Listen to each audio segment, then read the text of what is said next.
Yo, how's it going, guys? Christian Loza here with How Is Son Podcast, and I'm here with the one and only Frank Garcia, aka Frank Downstar. How's it going, man? Good, man. Thank you for coming on. I really appreciate it. Dude, of course, man. So, dude, for those watching out there that aren't familiar with you or your work, tell us what you do. I'm the owner of Downstar Inc. We basically specialize in dress-up hardware and engine bay accessories. So basically the stuff that was really overlooked, we kind of capitalized on it, and we're here today. That's the easy way to put it. Hell yeah. Awesome, dude. So, tell us, man, how did you first get into cars and then eventually like into dress-up bolts and all the stuff that you do? Cars? Shoot, that's a hard one, man, because like I've always been around cars. Like even my dad and my uncles, they were into cars too. My uncle, my dad, or on my mom's side, he was into Impalas. So I was always around cars, and like he had them with hydros and like that crazy paint with the flake and stuff. So it was kind of in my blood, you know? Yeah. I remember as a kid, like being at the house and him and my dad are working on the car, like putting a motor in it and stuff. So it's just always been in my mind. And then when I was younger, when I was getting to age to be able to like work on cars, my dad would be like, "Hey, I got to change the brakes. Help me out." I'm like, I don't want to do that. I want to go play or something, you know? But he would just tell me like, "Hey, hand me this, hand me that." And it kind of just started it. And then when I got my first car, that was like my first taste of freedom. And it was just all downhill from there, man. And what car was that, your first car? My first car was a 1980 Camaro. Nice. Yeah, dude, a root beer brown 1980 Camaro, had a 305, like really terrible baby engine, dude. It might as well have been a V6. But like I put air jacks in the back, like the air shocks. Yeah. So it'd be all lifted up, but the same size tires and wheels, and it just looked funny. Damn, but it was fun. That's a good first car. I would put like the exhaust on it, you know, like cut it so just loud, you know, just like a kid, dude. Yeah. Loud and obnoxious and fun. And then after that is when I got my Chevelle, and then that's when like I have it here, I'll show you later. Okay, yeah. But that's where like the love started with the Chevelle. That's when you first started just like touching cars. Yeah, right? because I did a little work to the Camaro, but it wasn't much to like that I could say I knew about cars. Yeah. Like I would get a new carburetor, but my dad would put it on for me, and I would just like figure out how things worked, you know? But then when I got my Chevelle, then I'm like, okay, cool, I'm gonna put a stereo in it, because I was really big into car audio.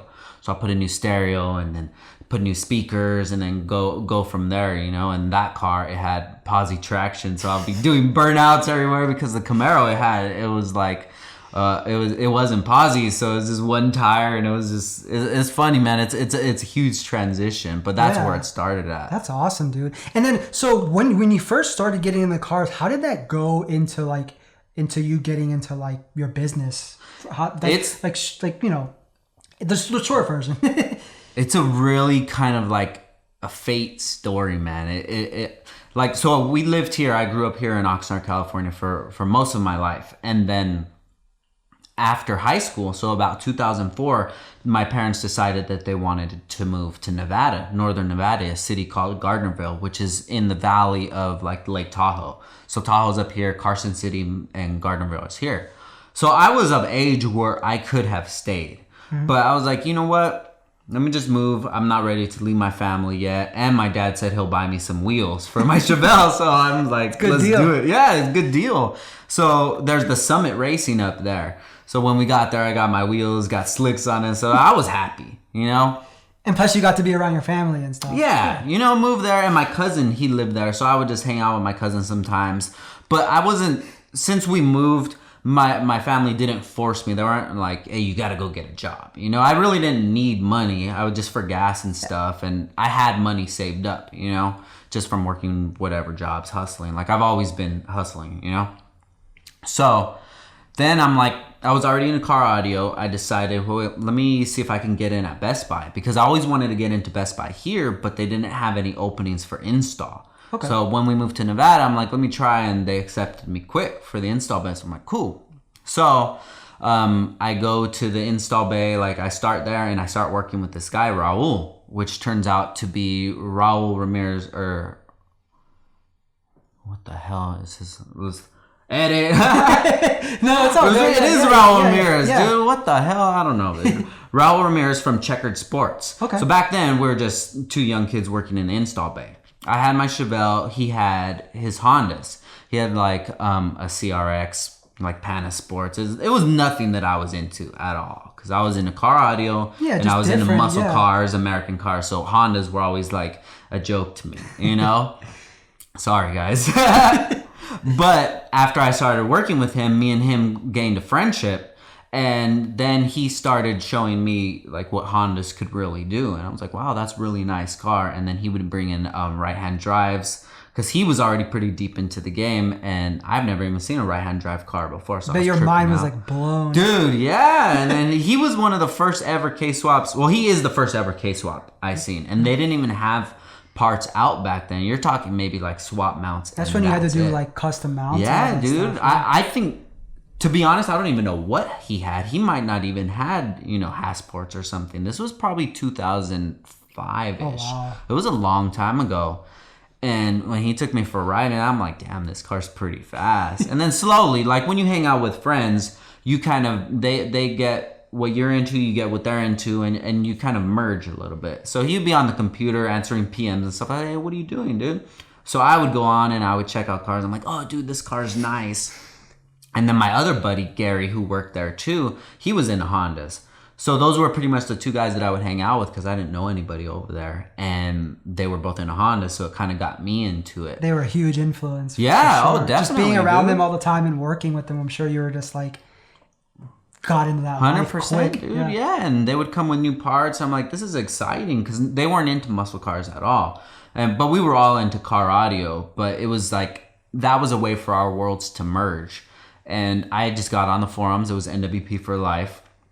I would just, check out stuff, and I would have my own favorites that I'd be commenting on. It's just like a social media. Yeah. And then I started from there, and then my love grew and grew and grew. And in 2007, I moved back.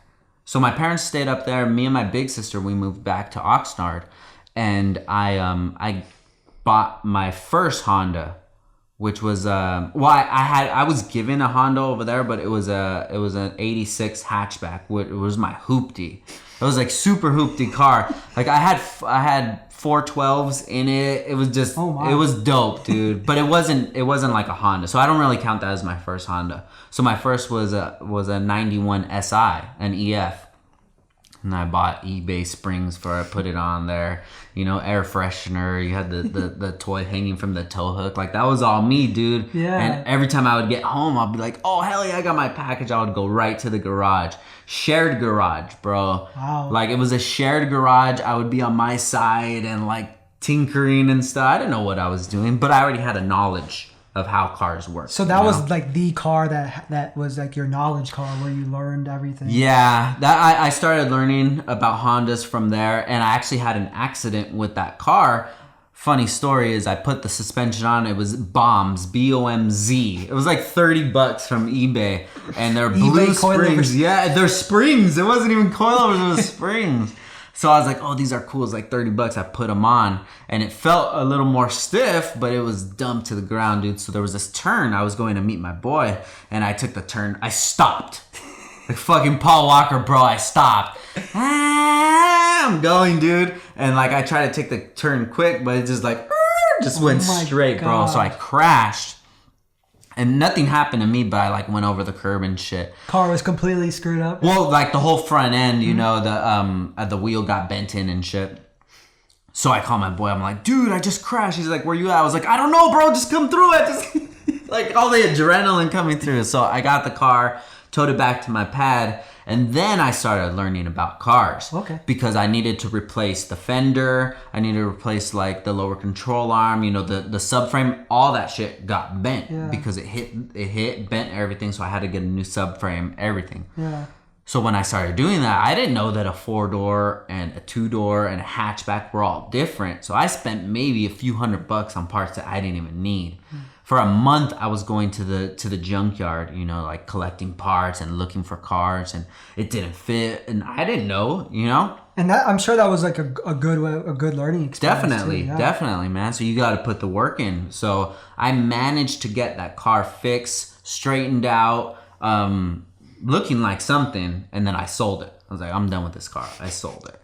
And then I got a 92 SI, a Captiva Blue EG, and you know, then I love that color. Yeah, that color is my favorite right there for the EG. I wish mine was that color. Yeah, you know, I love that color. Yeah, so that one was even cleaner. It had a sunroof, and it was fun, man. Like we used to go cruising.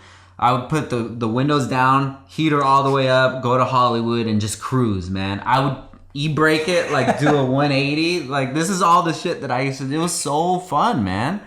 And that car, something was wrong with it. Kept overheating, so I put it up for sale. I think on like NWP or something, and some dudes came up quick. It was like maybe $2,000 that I sold it for, but it was probably something stupid, like the thermostat. Or these guys knew, bro, because they came. Like, let me go get this. Yeah, dude. Car. I'm like, car's overheating. I don't know, $2,000. Buy it off me. Yeah, dude. So they came through, and I knew they knew what they were talking about because the speaker cover in the rear, they popped it off and they're looking to see if there's any body work. And I'm like, okay, cool. They knew what they were doing. So who was it? I don't even know. It was a Honda guy. Somebody came up on me. But then I ended up, so I still had the relationship with Raul. Yeah. And I had a relationship with his guy, which was George from G Speed, which is George from Mushi Mushi now. And he was the one bringing in the cars. So I had money saved up. I transferred from Best Buy there to here at a higher position. So, you know, I got like a raise. I'm saving up money. And I said, you know, let me try to get a right-hand drive. So I ended up getting one. Nice. It was the black hatch. This was in January 2009. So I told my dad, hey, I want to pick up this car, this project car. We go over to G Speed and he's checking it out. And he's just like, when I'm like, yeah, I want it. So then George walks away to do the paperwork. He's like, dude, are you sure you really want this? Like, this car doesn't even have a motor. I'm like, yeah, I want it. Don't trip. I got it. And he's like, because I've been doing my research on NWP. I've figured out how to do all the things that I wanted to do, but I just needed the canvas.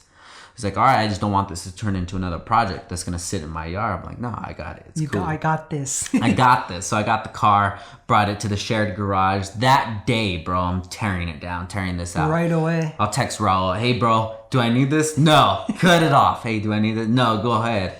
You know, so then paint the engine back. I didn't even have the engine. So well, that's a good thing though. It allowed you to just So it came with no engine. You didn't have to pull anything. It was just ready to go. Yeah. Started tearing stuff out. You know, I did my first wire tuck, which is like the headlight harness. I didn't even know because I knew wiring, but I didn't know. I've never done that to a Honda before. So I wire tucked it. Shaved the bay. Like I actually shaved it all. Nice. Grinded it down. My boy came and welded up all the holes. You know, I did the body work. I had my buddy, he came and painted it in the shared garage.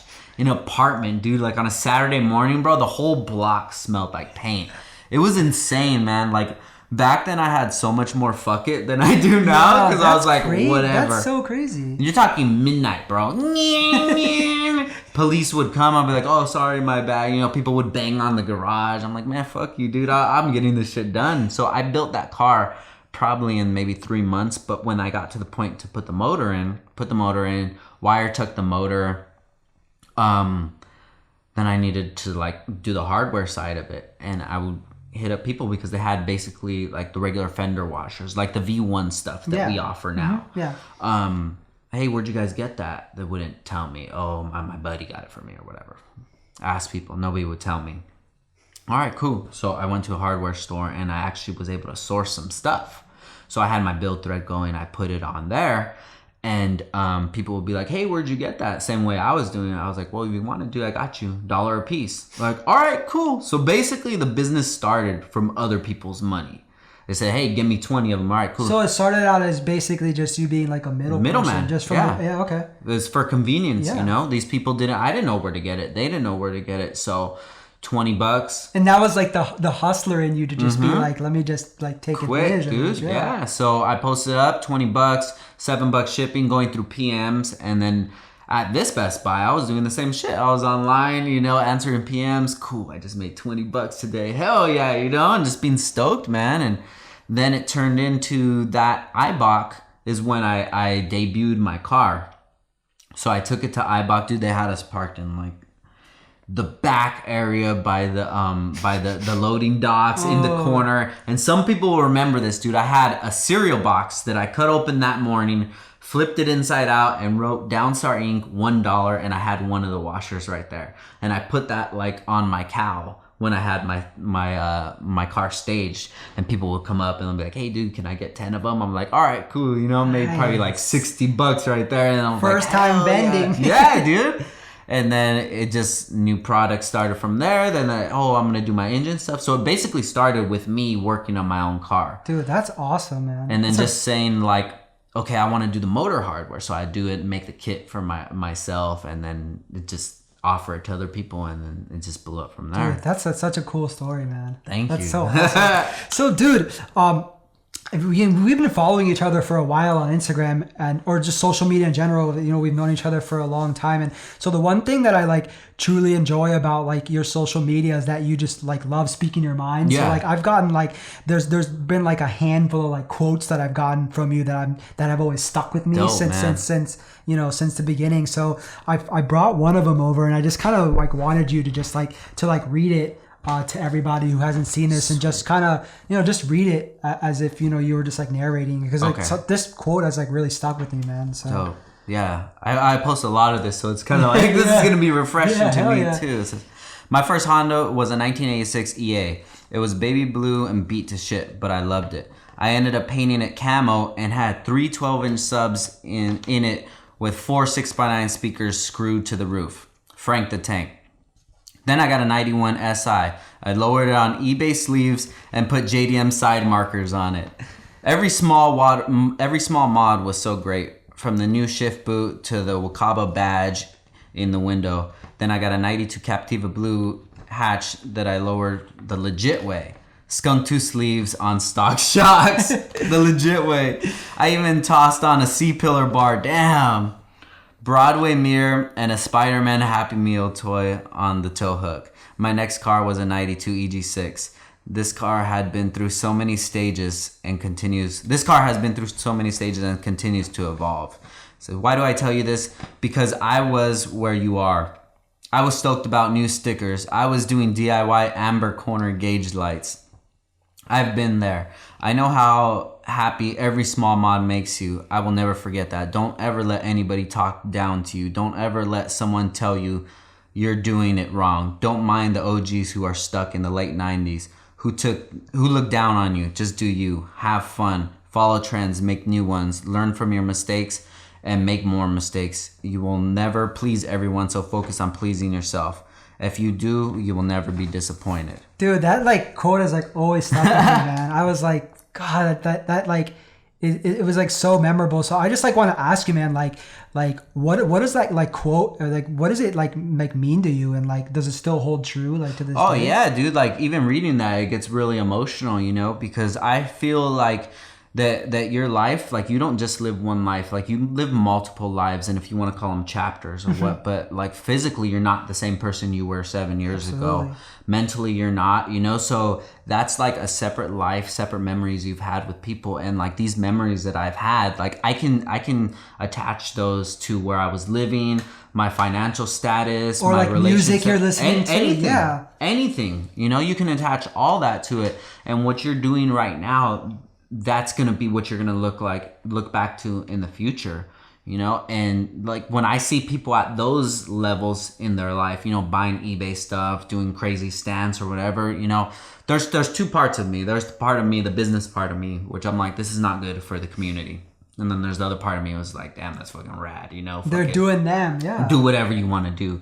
Because when I was 16, I wasn't even into cars like that, you know? And kids that are 18, 19, I'll tell people now, they'll show me their car, and I'm like, dude, I'm 19 and this is like all I built. I'm like, dude, you're light years away where I was when I was 19. So if you think that we're somewhere, like you're ahead of where I was, you know? Yeah. And that's what I always try to push forward, because I know that people that have the sort of influence and they kind of lose the reason that they got there in the first place. And that could be easy to, yeah, and that could be the reason why we have such good rapport with our you know, customers and friends that we've made in the community, is just because, like, dude, I didn't plan to have a business. I didn't plan to be into cars. Sort of happened. It just happened, you know? So I'm taking this, like, where I'm at right now, everything is bonus. I could lose all this and be like, damn, that was a good ride. Let's get back to work, you know? Yeah, dude. You know, just pick up my crimpers and get back to work. You know, I'll never get to that point, because I've grown as a person, and I would know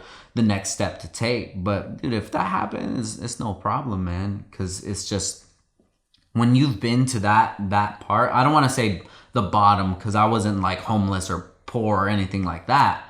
But when you've been to those humbling times, and then you get to a point where you kind of have influence, and what you do, people rock with it.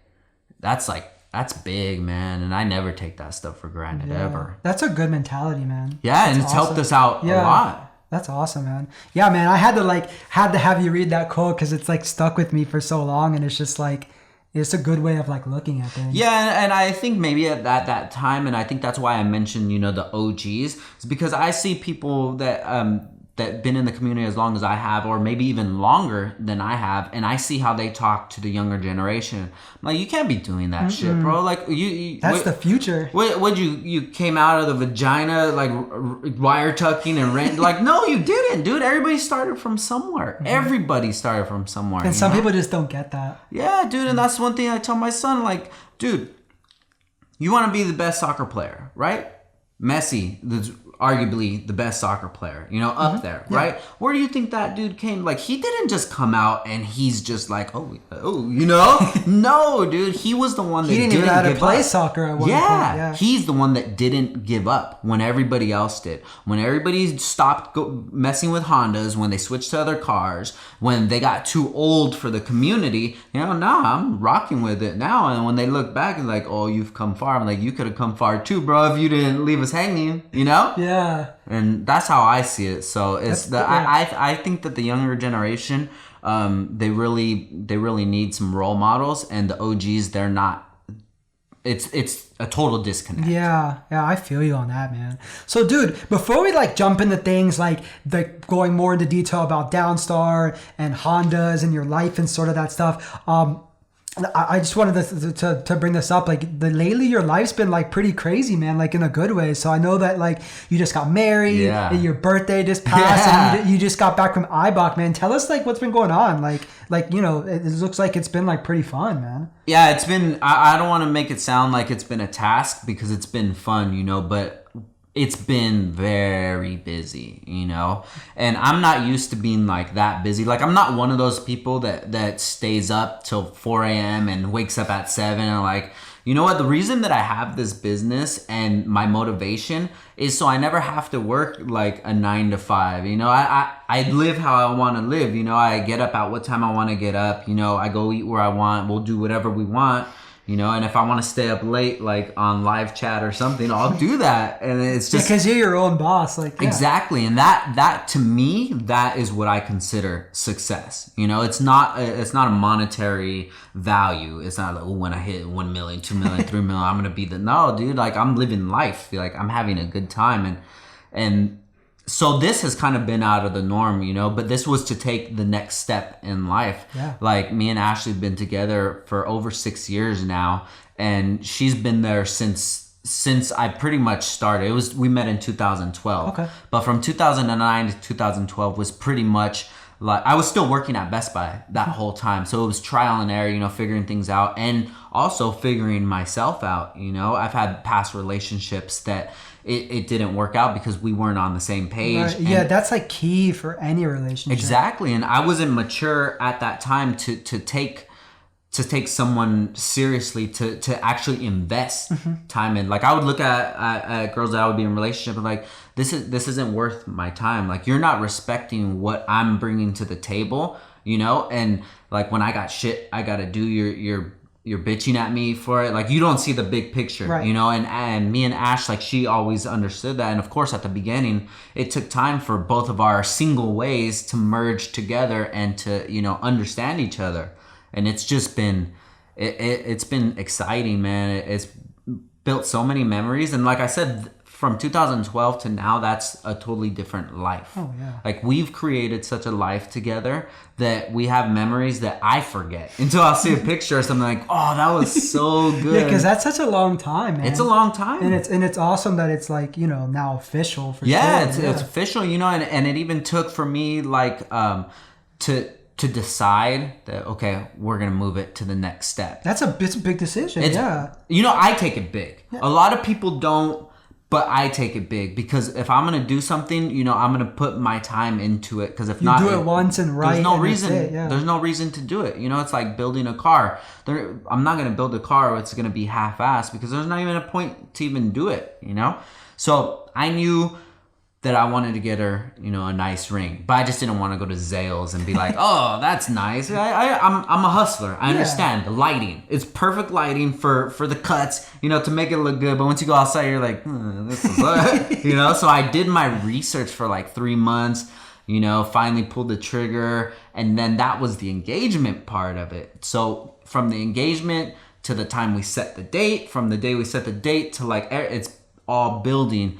And the business is growing at like a faster speed. It's like a lot to juggle, yeah. Oh, yeah, dude. And it's really hard because sometimes, like, I'll be in my feelings. I'll be in a mood, and it's not her fault, you know, but it's just how I'm feeling at that time. And it's hard to it's hard to deal with everything. And it's not nobody's fault. You know, I have to deal with this. I have to figure out how to deal with it because it's not fair that I take it out on her, Christian, or anybody, you know, and it's not like a physical take it out, but when say we're kicking it, and if you had a bad day today, but we still have this set up, like, you're not going to have the same vibe. It's just going to be like, shit, you know, and it's hard to hide that kind of stuff because I like wear my emotion on my sleeve, you know, so just to even get to that point, and now that everything is accomplished, we're on the new chapter, like this I'm stoked, bro. Every day I wake up, I'm like, let's do it, you know. I'm ready. That's awesome. Congratulations. Thank you, man. I really appreciate it. Yeah, I saw the photos and it looked like a good time. It was so good. And you guys went to In-N-Out after that.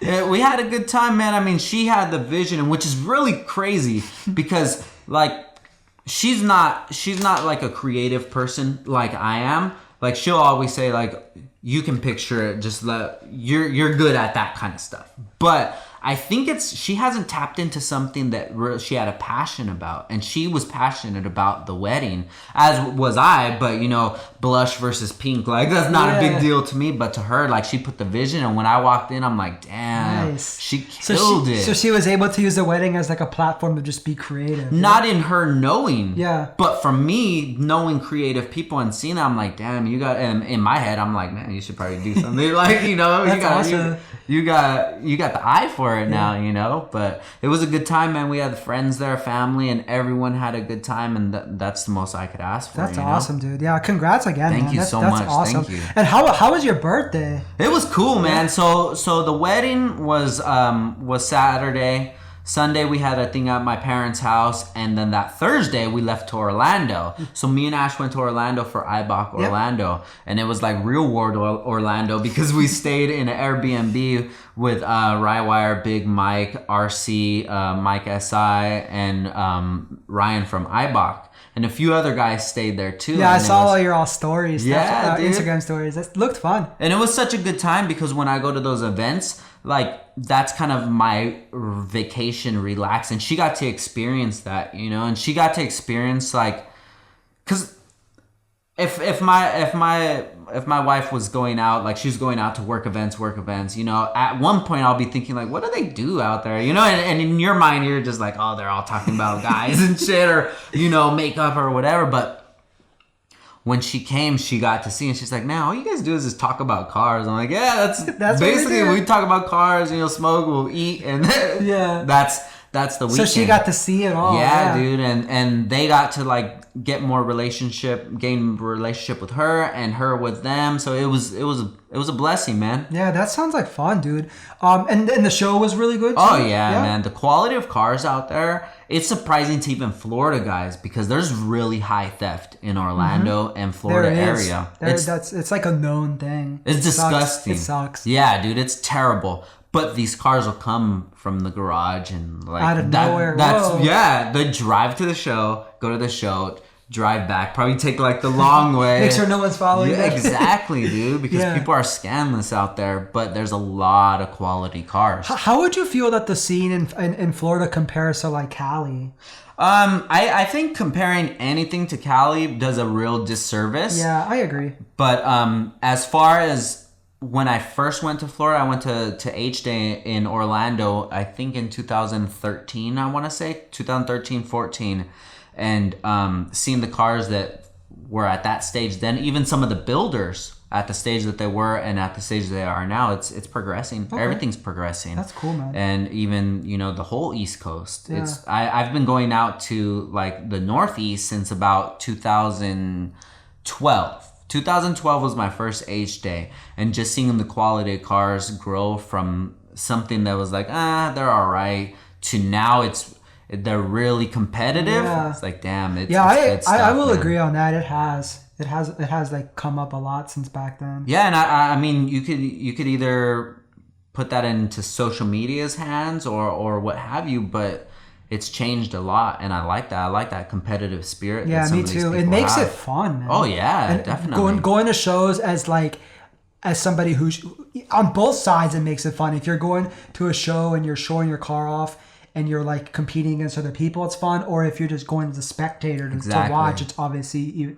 good as well. Yeah, and you gain stuff out of it. At the end of the day, you're gonna gain a day out of it. You take your family, you go check out the cars, but that's the bare minimum, dude. People gain, exposure. They gain motivation. They get to make relationships. They get to, it's endless, man. Yeah. And that's why I encourage a lot of people just to go out to these events, support these events, because you never know what you're going to experience there. And it's always different every event, no matter what. Super cool. So I gotta ask, man. So, just because I'm not familiar, like, what's your role in like the Eibach tour? Do they have you going there as just a vendor, or are you like judging, or what's your role? Pretty much just a vendor. Okay. That was, take it back to Eibach 2010. That was my first space ever where I had a booth. So Eibach has always had a special place in my heart, and of course going to more and more every year. Pay the first one to pay the booth, I'm on it. They don't, if they were to sign up with like a 5-year thing, I'm like, all right, here's for 5 years. I don't want to deal with it, because it's going to happen, and getting to meet these guys, and Ryan from Eibach, such a great guy, such a positive influence. Yeah, I haven't gotten to officially meet him yet, but I've heard good things. Oh, dude, you got to meet him. And he's older too, he's not really about the kids shit. He's a man. He's been in this community forever, and he's just like, hey, we're just throwing the show. Like, it's nothing. We're throwing the show. People come, they come, they don't. And I'm like, damn, that's a good attitude, and it just grows and grows and grows. Yeah, they're coming to Philly, and I have my car in the show, so I'm looking forward to that. Dude, that should be a good show. You're going to that too, yeah? We'll be there. We'll have to kick it. Yeah, definitely. Yeah, that'll be fun. So how I'm involved with it is basically, it started last year, because that's when they decided to go out.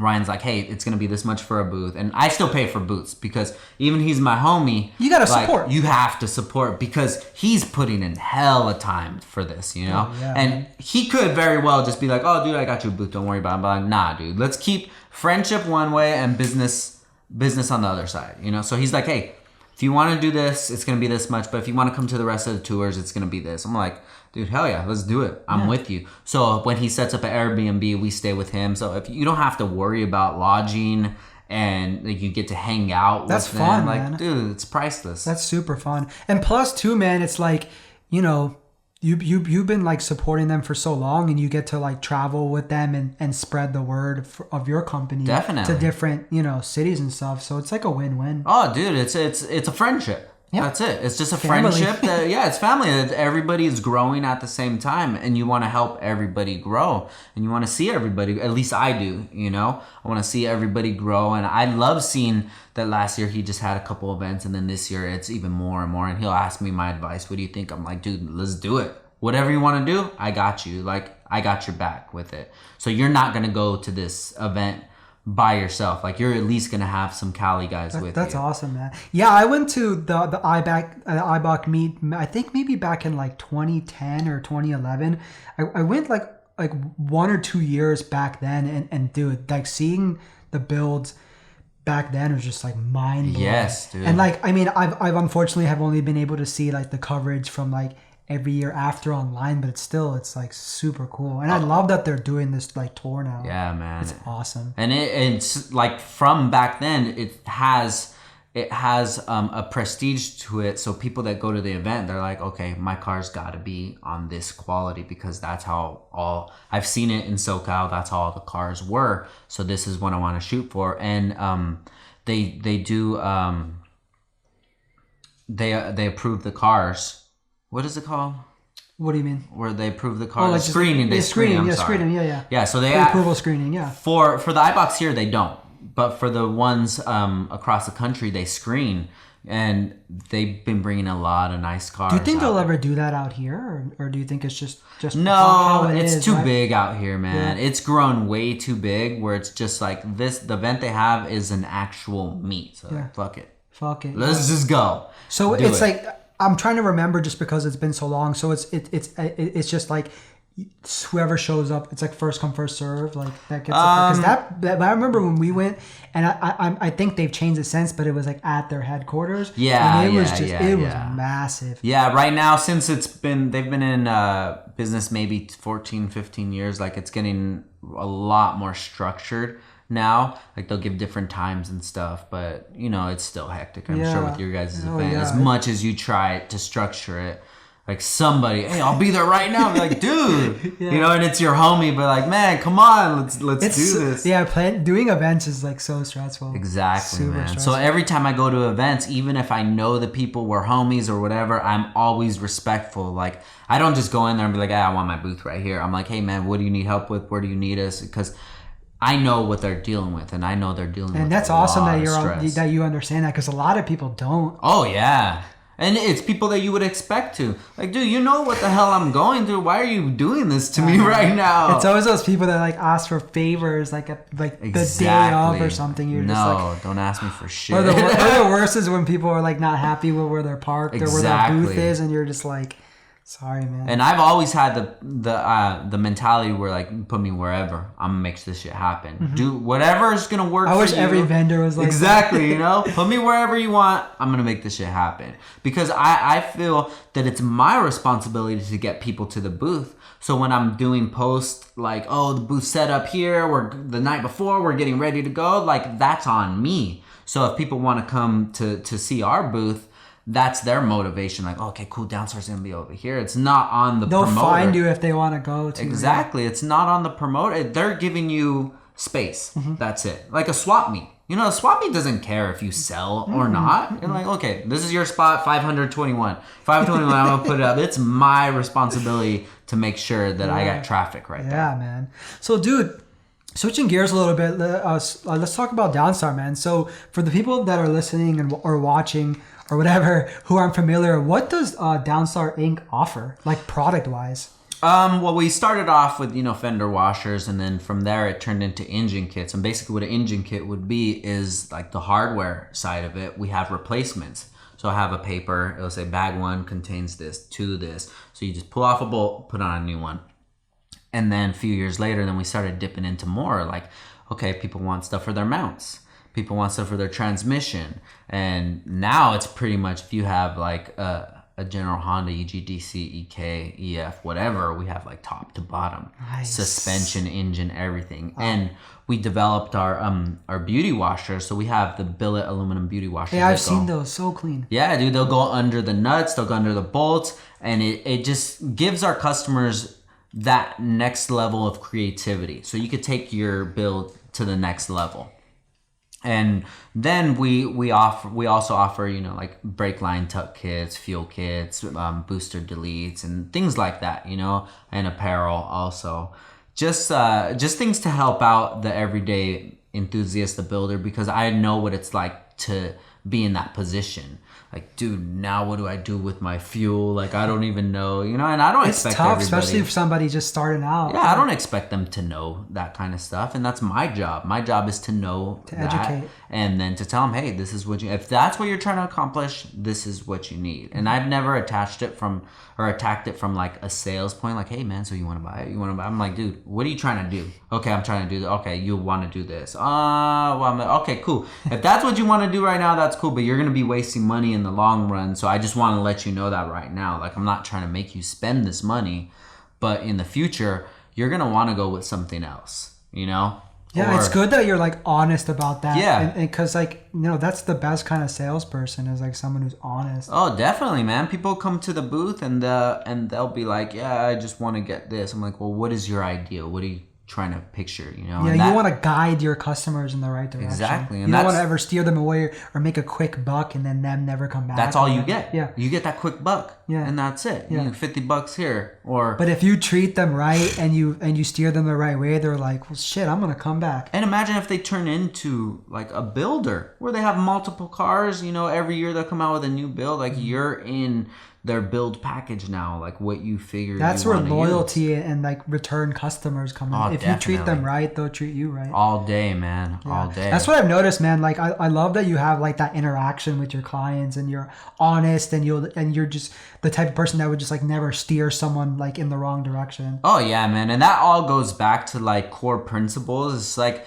I know people that will do certain things for money, and it's like my relationships that I make with people are worth way more than any monetary amount. You know, I feel like I'm at a good space where my family isn't struggling. We're not having to like eat fast food every day. You know, we're good. So there's no reason for me to have to lie to somebody just to get that money, to swindle them. Mm-hmm. You know, but that's not saying that if somebody comes in the store and they're like, I don't know, because I'm like, I give them that extra motivation. You know, if it takes me like, if you want it right now, I'll give you $100. Like, all right, that's cool. Right. You know, because I'm a hustler at the end of the day. But the stuff I'm not selling them is not that they don't need it. It's just that they're on the fence about it. Yeah. And if they already spent a lot of money with me, I'm like, dude, just let's do it. You know, just I want you to go home, put this stuff on, and you have that like that moment where you step back and you're like, wow, dude, that looks dope.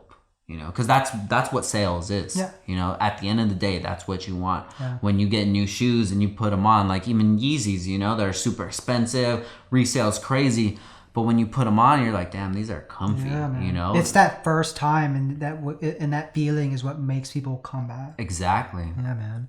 So, what would you say is your guys' like bread and butter product? Like what you guys sell the most, or is there anything that comes to mind with that? Or is it just a little bit of everything? It's basically just like the Honda dress-up kits. Okay. You know, every day it'll be like a transmission, an engine, a mount, some stuff, fender washer kit. One thing that's really been taking off for us is the fender flare hardware. Yeah.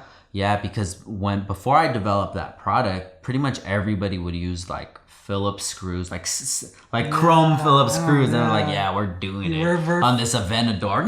Like, dude, what are you doing?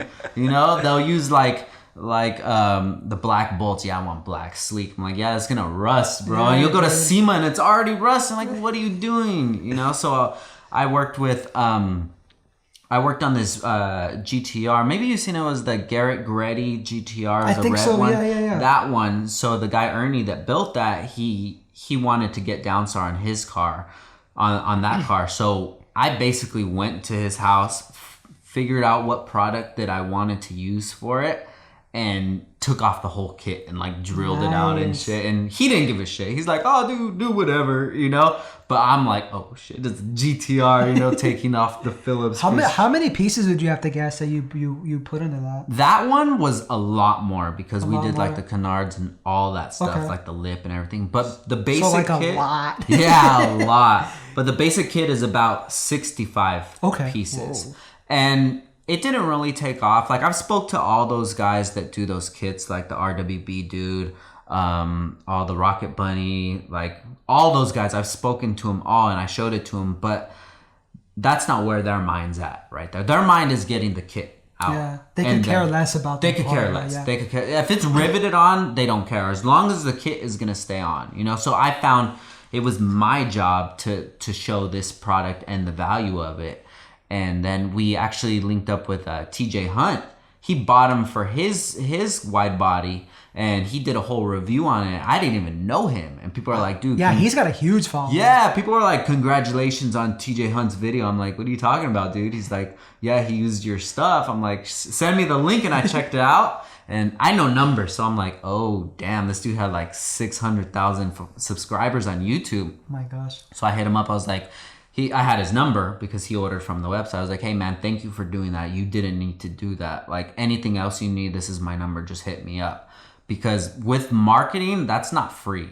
Like when people market for you, that's not free at all. No. And this is all going to tie together because now that product, since he's done that, through the roof. That's awesome. That could be our number one product. And it just had to have somebody that one, yeah, to show the value of it.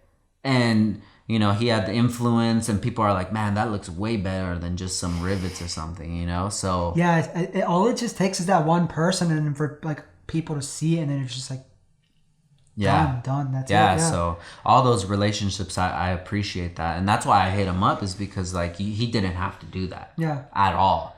When you get to that point of influence, like you pretty much have the right to call somebody and say, hey, do you want to work together? Because that's your portfolio. That's what you bring forth. Yeah. You know, and for him to just do that off the rip for free, like that was pretty dope. That's cool that it had like really good benefits. Oh yeah, man. I've never had any exposure happen like that. Yeah, that's awesome. That gave me a really new respect for the YouTube community. Like these dudes have reach. Yeah, that's so cool. So dude, another thing too, tell us a little bit about like the merch that you guys have.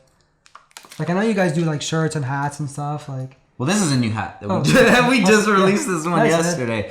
But when I was younger, I was into skateboarding, and that's like a skateboarder's dream, is to have your own brand, you know? And even in high school, I was making my own t-shirts that said Downstar, and this was in 2001, dude. Iron-ons, you know? I'm sure most of you guys out there have done it. You print it on the paper, cut it out, put it, iron it on, and now you got your own clothes. So when I had the business, it was like, I want to move into merch just because I want to be able to wear my own clothes. Yeah. And if people enjoy my designs, like that's dope too. And seeing them at the car show wearing the shirts, like that's a really good feeling. Dude, yeah. Whenever I see people who have like their own businesses and they don't have any kind of merch, I'm just like mind blown. Why? Like even if it's like a restaurant or like a food truck or like a shop, like, and they don't have like their own merch, I'm just like mind blown. Yeah, man, because like people, that should be like, that's like the biggest no for marketing. Oh, dude, for real. If you guys have a brand out right now, this is me to you. If you have a brand and you don't have merch, dude, you're messing up big time. Don't think about it as the shirt's going to cost me X amount. I'm going to have to buy this much. What if they don't sell? Don't think about that. Even give them away to your friends. Like for people to be walking around to have a Downstar shirt on, that is advertising. Yep. You know, so that's why we're always doing shirt giveaways and stuff. And we don't like, the shirts are $20, which is basically like a regular price t-shirt. Like we could tax, but we don't. Yeah. You know, because I'm not selling this to make money off of it. It's advertising. I'm selling for people to advertise it, and people are proud to wear it, you know, and that's just a reflection of what the business means to them. Yeah. The thing about advertising that some people don't understand is like, there should never be like a dollar amount to it. Like there's some people who would be like, oh, there's this like billboard ad that I want to pay for. And then they're like, oh, but is it worth the money? I just think there should just be no price tag on it, because there's no value to people seeing your brand. You can't. There's no way to say, because of this hat, I've made so much money. Besides just, you know, selling that hat. But maybe somebody sees it, it starts a conversation. You don't know all the conversations that all of your customers have had. Yeah. You know, it's priceless. Yeah. And when I talk to people and they're just like, I don't know if it's worth it, I'm like, you're messing up, bro, because this is invaluable. When there's 5 people, 10 people at a car show all walking around and they all have the same shirt on, people are going to be like, what is that design? Advertising. Like, what is that? Yeah. You know, what is that hat? And then, you know, conversation starts. Maybe they'll come by the booth, but it happens all the time. Yeah. I mean, it's so powerful, man. And it just brings it back to like investing in yourself. Like you have to invest in yourself and invest in your business. And you can't think about it like, oh, well, it's going to be $2,000. Like, no, you have to put in that work. You have to put in the work at the end of the day. Mm-hmm. That's it. And that's awesome that you're putting in that work, man. You guys have like a lot of good like merch. Thank you. And it's like, and it's a really good way to just like advertise to get your stuff out there. Definitely. That's awesome. That's cool. And it sounds like you're like having fun with it as well. Oh, dude, it's so fun, man. Because I'll just get an idea and I'm like, let's do a shirt. And I've gained these relationship with my printers where I could just text them like at night, like, hey, dude, can we get these? I want 50 of this and then like, 5, you know? Yeah. I'm like, all right, cool. And send me the bill. A week later, shirts are here. Let's get it going. And that's cool. it. That's awesome, dude. So, dude, the Downstar Heavy in the Streets documentary, tell us about that.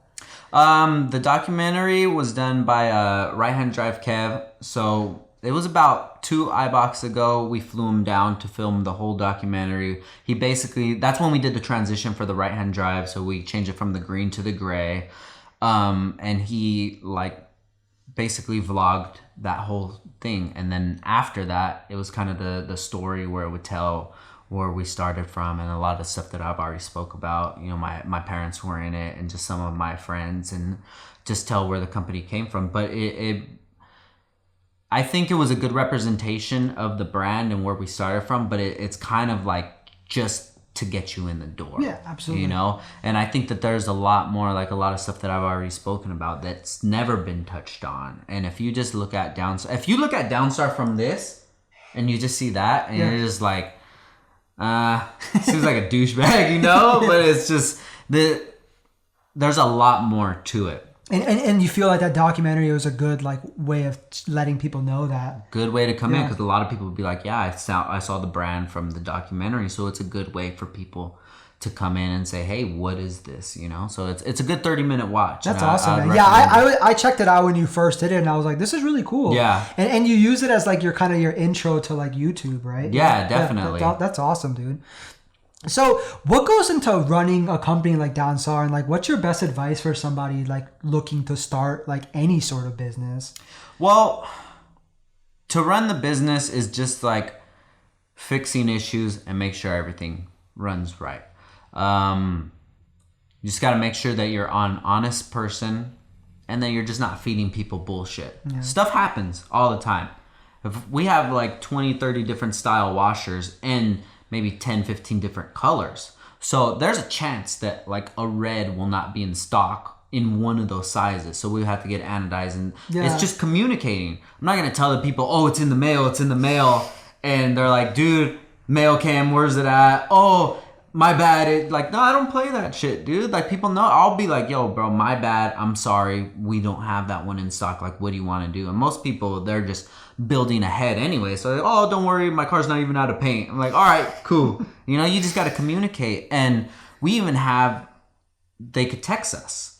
You can call us or you can text us. Oh, dude, it's so dope. I'll have somebody on a Sunday night, 8 o'clock. Hey, man, I have a B series. I want to get the trans hardware. Boom, send them the link. 5 minutes later, they'll order it. Nice. You know, no emails, no Monday through Friday shit. I'm a hustler, bro. At the end of the day, I'm a hustler, and I'm gonna make this shit happen. That's cool that you have that option, because a lot of people like want to know right, and it's more personal too. Yeah. And plus, obviously, they get to know like right then and there. Exactly. But I know how business is changing, and just like, you know, social media and how we live as people, how it's changing. Business is gonna change to that. You have to be ready for that order, because they can just take their money somewhere else. Maybe they'll get like buyer's remorse and be like, maybe I'll hold off. You know, maybe their lady's in their ear, you know, something, dude. So if it's that time when that person's ready to go, like, we make it happen. How do you have that set up? It's not to your like personal phone, is personal it? Phone. Wow. Yeah, so it's a Google number. Nice. And businesses out there, a Google number is free. So you pick whatever number you want, and you get it forwarded to your phone. So when I answer, it says call from To answer, press 1. To send a voicemail, press 2. So when I answer it, I know it's a business call. Nice. So thank you for calling Downstar. This is Frank. How may I help you? Instead of like, hey, Hey, hello. What's up? What's up? What's up? Who is this? Why are you calling me? I don't have your number. You know, but to answer the other part of your question, the advice that I would give people that are trying to start a business is I get a lot of people that focus on the business aspect of it. Like, I want to trademark this. I want to get a patent on this. What do I do? I need a lawyer. This. I'm like, well, what are you selling? Well, I want to sell like car stuff, but I'm like, dude, you don't even know what you're selling. Like, you want to bake pies and you're already calling Marie Callender's like, how do I get a contract with? You're not even building pies, bro. It's like, do you even have a name? Do you have a name? Like, sell that shit out of your trunk, bro. Like, do what you gotta do, you know? Like, I think this shit is like Eibach. I was selling it out of the trunk. Yeah. I had the little JDM shit. Dude, a lot of people get like lost in like the logistics of a business and forget about like the product. Exactly. They're too busy trying to think of, like you said, like trademarking something or a lawyer or like how am I gonna pay taxes, but they like forget about the product. Dude, that's where it's at. Yeah. You know, if you don't have a good product, you're only gonna go this high. Mm-hmm. That's it. No matter if your marketing is on point. The product sucks. The product sucks. Whatever, dude. And it doesn't matter. It's what is Downstar? Nothing. It's an upside down star. That's what it stands. That's why the star is always pointing down. Downstar. You could call it whatever, you know? You could call it glass, you know, glass bolts. What you could call anything, dude. It's not about the name. It's not about catchy. It's not about gimmicks. If you're a real company, a real person, you don't need that kind of shit. It's all on the product. That's why your favorite taco shop is like Maria's number 4, you know? Because they know what they're doing. This is their 4th business. This is their 4th location. Like, you know, don't focus on that stuff. Don't focus on, you know, branding. Don't focus on this. Like, that. Those are just reasons for you to, like, not do it. Oh, shit, I gotta do this. I don't even have money to do this. Dude, just do it. Just do it. If you have and the rest will come, yeah. If you have an idea of a cool sticker, make the sticker. Sell it to your friends on Instagram, you know? And then from there, you get like a Shopify. Mm-hmm. Simple, dude. And then from there, you go. But everybody's not built for it, man. Because when people start getting money that they never expected to start getting, they get ahead of themselves. Oh, cool. Now I can afford this. Now I can afford that. Yeah, but now you need to pay for those stickers that you just sold. Yeah. And you're running out, so you need to re-up. Yeah. You know? That's like some good advice that my dad was actually telling me that on my way to the airport today. He was just saying how like a friend of his was like, you know, starting out a business and he was just like just getting money now and he's like kind of not really knowing what to do with it. And it's like some people just aren't built for it, man. No. They see all this money and they like change and they just like lose sight of what it is that they're trying to do. Yeah, man. And like, it's easy to do that. The way I've always thought about business, you know, I don't want this to come off the wrong way because I've only smoked weed. I've never done any drugs in my life, but like a drug dealer. Yeah. You know, like I've Paid in Full. That's my favorite movie. Like Scarface, you know, all those movies. What is the problem that happens in all of them? Greed. Mm-hmm. That's the problem that ruins everything. If everybody's legit, everybody's good, you can have your business and everybody eats, you know? Everybody eats. So my idea was I have this person's money. This person bought $100 worth of stuff with me. Ball's in my court. I have to get this stuff out as soon as possible so I can check that off. That transaction is complete. A lot of people don't do it like that. You're talking about fab guys, paint guys, you know, dudes like that where they see the money coming in and like, ooh, $5,000 job. Hell yeah, he'll pay up front.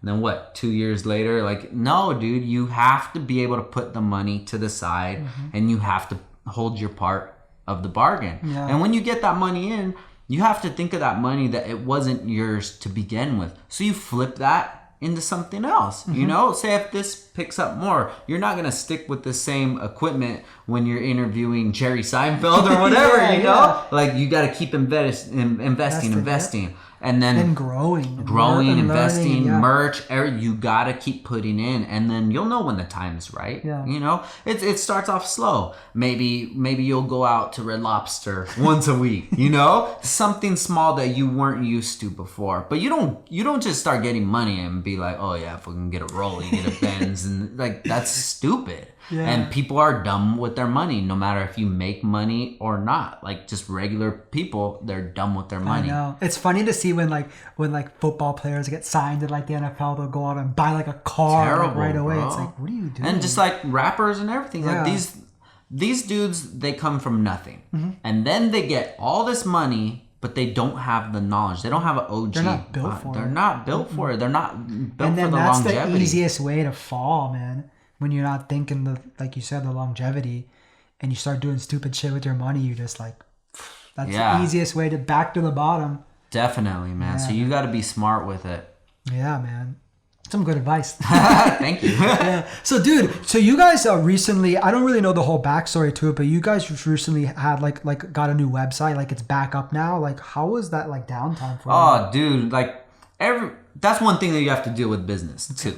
Every once in a while, something will happen. You know, you get a lot of traffic, it shuts down the server or what have you. Like this last one that happened was because, you know, when you have to type in like "I'm not a human," type in the captcha. Somebody was like, "Hey, dude, it's not working." So I hit up my website, the one who does the support for me, and he changed one thing, but then it wasn't compatible with everything. So I was down for like 2 days. That's the shitty thing about like updating stuff like that. Dude. It's like, oh god. And it was a pain, bro. How long were you guys down for? 2 days. Oh, that must have sucked, man. Yeah, but one good thing is like we have a good rapport with our customers. They're like, hey, dude, the website's down. They're like, oh, it'll be up soon. All right, cool. It's not like they're gonna go somewhere else. Yeah. You know, I'm communicating with them.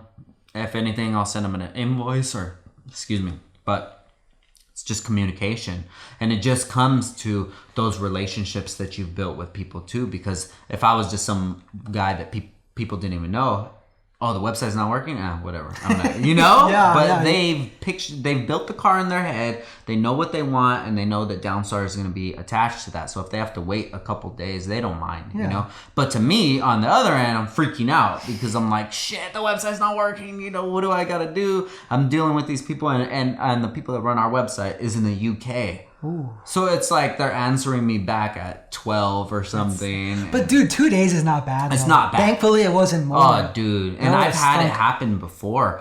And even I've had it happen at Black Friday before, where the server just shut down because too many people overloaded it. Sucks. So I'm calling them. I don't care. Upgrade. I don't care. Whatever. We have this package. Do it, dude. We gotta go. And but it's when you have the social media reach where pretty much a lot of your customers follow you, you can reach them. Like, hey, website's down. Hey, new products coming out. Hey, we're going to be here. Like, they already know. So it's a tool that a lot of people don't take advantage of. Yeah, I agree, man. And we're trying our hardest to capitalize on it all. Yeah, that's awesome, man. All right, man. So I have another quote from you that you've said that I want you to read, just because it's like super like stuck with me as well. Guys, I haven't read since like 2003. But actually, I do read sometimes, but it's to myself, so it's in my head. So let's see. So this was from February 24, 2015. Oh, I remember. This is a good one. It's a good one. If I may say so myself. This is, look at yourself 5 years ago. Do you like the same things that you did 5 years ago? Talk to the same people, think the same, dress the same? Maybe you do, or maybe things have changed. So how can you judge someone on the way they think, like, choose, etc., on what they think, like, choose, etc.? I try my hardest to never make fun of somebody's build, car style. I may not have the same taste as them, but I don't have the same taste of me 5 years ago. And 5 years from now, I might not have the same taste that I do now. But will I ever look back at myself and laugh? Fuck no. The me I am now is because of who I was 5 years ago. The me I will be in 5 years is because of the me I am right now. You more than likely won't find me with a slammed car on sleeves anymore because how my taste has changed. But I won't forget how I felt ordering them off eBay, then waiting for them to come in and finally installing them. So when I see a fellow enthusiast rolling on some sleeves with a smile on their face, I know how they feel because that's the same way I felt. Read that and laugh, but I can damn sure bet you didn't come out of the puss busting out 9-second quarter miles or cover car builds. Life is a journey. Realize that everyone is on their own timeline. Be the you that you would like to look up to in 5 years. That's deep, man. Dude, that's man. That stuck with me, man. I was like, man, what is that, something like that? Like, just tell us like what that means to you, man. Like in your own words, like. I guess it goes back to the chapter thing that I was talking about. But I always just look back, like when trends come around, you know, people make fun of it. But people forget where they were back in those days when that was cool. Like, I would never look back on myself with, you know, like a fitted cap and a long white tee and, like, laugh at myself because I was having the time of my life back then, you know? We were going out all the time, house parties, you know, like, seeing fights and, you know, talking to girls and just, like, you know, no worries. Yeah. No, why would I make fun of that person? Like, that was so dope. And every point in my life, everything that I've ever done was me. So why would I look back and make fun of myself? And that's why that kind of goes back to where I feel that people don't look at the younger generation and understand what they're doing is the same thing that we were doing. You know, you can't look at somebody who's 17, 18 and be like, you're stupid. You don't even know what the hell, because they don't. Yeah. They don't know what the hell they're doing. They've been driving for 2 years, and how much do you expect them to know? You know, and I was even talking about this to my wife last night. It's like pretty much from age, I would say age 10, but you could even say 13. From when you're born to 13, like that's a waste of time. Like, it's gone. Yeah. When you're from 0 to 5, you don't remember any of that. You don't remember any of it. So she was like, yeah, I don't want to get old. And I'm like, look, I'm 33 right now. In 33 years, I'm going to have way more experience and way more growth and, you know, fun than I did from 0 to 33. Because so much of that was just learning, you know. I don't think that I'm going to change drastically, but things are just going to improve, you know. Business is going to improve. Maybe I'll get into have another business or whatever, you know. You just grow, and it's just people that don't recognize their own growth are doing their self a disservice. I agree, man. Like, how are you going to grow if you don't see where you've came from? And that's why I can't vibe with people who are stuck up, or maybe they are good in the sense what they're doing right now. But if I can't vibe with you as a person, I don't give a fuck about what you're talking about. I'm the same way. Know? Yeah, if somebody has like a good craft and they're good at what they do, or their product is top notch, but they're like too into themselves, they're not like approachable, it like just like kills it for me. Good. I'm good on that, you know? But it's like a home run if their like product is really good and they're like the coolest, most humble person ever. Yeah, like I was telling you with your buddy Marcus, like after watching, I'm like, damn, I could be friends with that dude. You know, he seems like a super cool guy. Yeah. And he has, and he's got a good craft, so it goes like hand in hand. Exactly, super man. cool. But if you don't have that, like if you let that shit get to your head, dude, you're only gonna go so high because you're missing out on the real people in the world that see through that and like, I don't want to fuck with this person, you know? Yeah, it's always good to have it both. Because you never know when it's your time. You never know when you're going to get like the shit end of the stick. And like I said, if something happens, if we lose Downstar or whatever, I have so many relationships that I've made where I'll be like, hey, dude, can like I go work with you, or, you know, can you help me out with this, you know, because they're going to know. But if somebody was like a douchebag and they fall, people are going to be like laughing your face. Yeah. That's where you like really just like, you know, do yourself a bad favor. Being cool to people. Yeah, and like, why would you want people not to like you? You know, why would you want to act like that? Who are you trying to impress? You know, and I never got people that do that, man. That's like the Hollywood lifestyle. I know. Bro. I'm all about just being like humble and treating people the way that you want to be treated, and it always comes back, man. Oh, definitely. It's always like reciprocated if you're that way. So glad 100%. that you're that way too. Yeah, definitely. Yeah. So dude, let's switch gears a little bit and just talk about like marketing and social media. How would you say how important do you feel that is to Downstar's success? It's a very great tool. I'm gonna say that it's something that I really focus on, and it gives me the ability to connect with our customers on a more intimate level. Now, if today Instagram decided to go away, Facebook, they all went away, of course it would hurt the business. But Absolutely. I have to figure it out. You got to figure it out. And one thing that I learned from my few years in the University of Best Buy is that you got to keep it changing, man, because there's a reason Best Buy is around, and Circuit City, Good Guys, and those companies, they're not around. They're switching up all the time, and then you have to grow with the times. Yeah. You can't get stuck in one way. Dude, it's so interesting. I don't know if you heard about what like Gary Vee had to say about like Toys R Us going out of business. Did you ever hear that? Was he saying it about? Well, go ahead. Well, it was interesting because he was saying that he thinks that Toys R Us fell off is because, like you said, like they just weren't being innovative at all. They were just doing the same old thing and like never really got like the whole like online sale thing really going, and they just like stuck to the old ways, and just time passed. Oh yeah, it's like anything you stick to the old ways is not going to work. When you gotta adapt, you gotta evolve and grow, and I guess they just fall behind. Yeah, man, it's really terrible because like for a young kid, that I remember me as a kid, you know, just to know that we were going to Toys R Us, even if I was just getting a Hot Wheel, like $1, I'll be like looking around, you know. Now kids aren't going to have that experience, but it's sad. Life is changing, things are changing, and kids, the experiences they have now are totally different than what we had. I know. You know, so you just got to be able to adapt, change, and, you know, just keep moving forward. Like, and I think he even like might have compared them to companies like, for example, like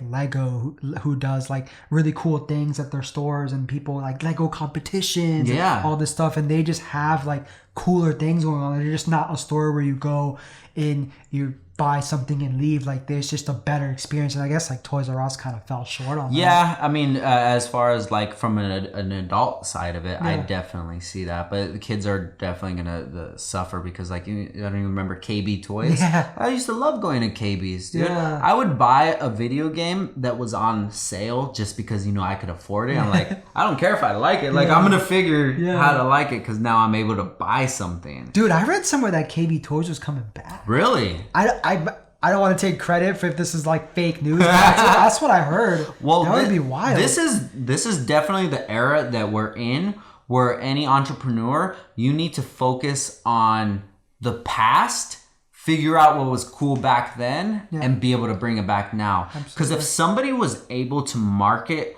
like say arcades, I'm sure somebody's doing this already, but say arcades, right? Like Dave and Buster's. But did it on a different throwback scale, like, you know, have Mortal Kombat Trilogy, Street Fighter, you know, but then have alcohol in there too. You could drink, you know, you could smoke or something, snacks and shit, you know. Just if you can capitalize on nostalgia, that's where it's at right now. That's where it's at. People are huge on like the 90s and retro things. Exactly, man. That's where it's at, man. Yeah, if you focus on that, you definitely have a business on your hands. Absolutely. For sure. So, dude, you do a lot of like engaging with your fans, which I've mentioned a little bit before. How important is that to you? To me, that's like very important. I never want them to think that I'm just here to take their money and that's it. And that's why I like to spend the times at shows, talking to them, checking out cars.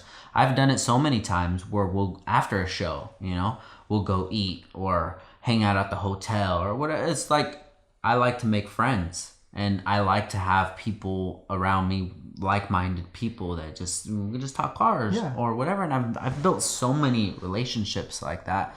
Like I've had it where I would know somebody from Facebook, and I would be coming to their city, and I don't know them personally, but they're like, dude, you could stay at my house if you want. I'm That's like, awesome. All right, let's do it. And they're lifelong relationships. Like one of my buddies, Santi, he lives out there in Orlando, and the reason I met him is when the LeBron South Beach Nines came out. he was selling them, and he sold them to me for like $450, which at that time was cheap because it was like a couple days after they came out. Yeah, that's cheap. The colorway is so dope, you know, and he sold them for me for the low because, you know, I was just a car guy, and that's he awesome. followed Downstar.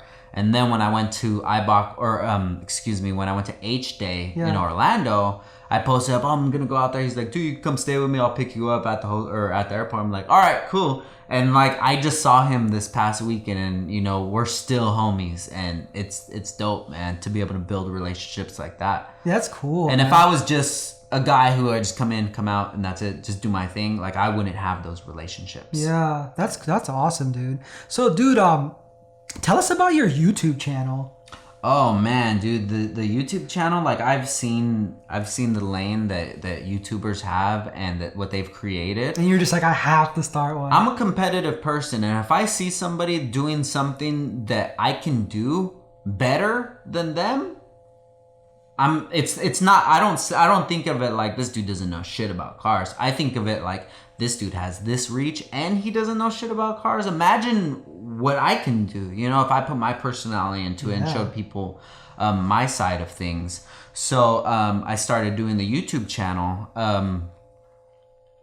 But this was about, I was doing it every day. That was my thing. I'm going to do it every day. Yeah, so I remember we were talking about that for a little bit, and that's like really hard, I can imagine. Dude, it's hard, but when you have stuff like the wedding coming up and a lot of busy things and things you have to focus on, like it had to take a back seat. And I'm going to bring it back. Yeah, I'm going to bring it back very soon, but it's just life had to get back to normal. Yeah, and you were doing that like completely on your own, yeah, right? 100%, editing, everything. Nice. And that was one of my passions too, because even in high school, like I was in video production. I loved it, man. Yeah. We would go out skating, I would record it, and I would have like the two VCRs and the editor and fade it, like, you know. And now that I see old school, I see man. the tools that they have now. Like I was on iMovie, and then I got Final Cut, and I'm like, oh my god, what the hell? You know, it's like coloring with 5 colors, and then you get like the color pencils, like the big pack. I'm like, dude, this is so sick. So just I've always been really good with computers and being able to figure out that kind of stuff. That's a good thing to know as a business owner. Definitely. And I'm always like, when business owners like have to hire someone to do that or something. Dude, I was like, just learn it, man. It's fun. I'll be up at nighttime and just like making a video. And just like, I don't know if you've seen the one that I did for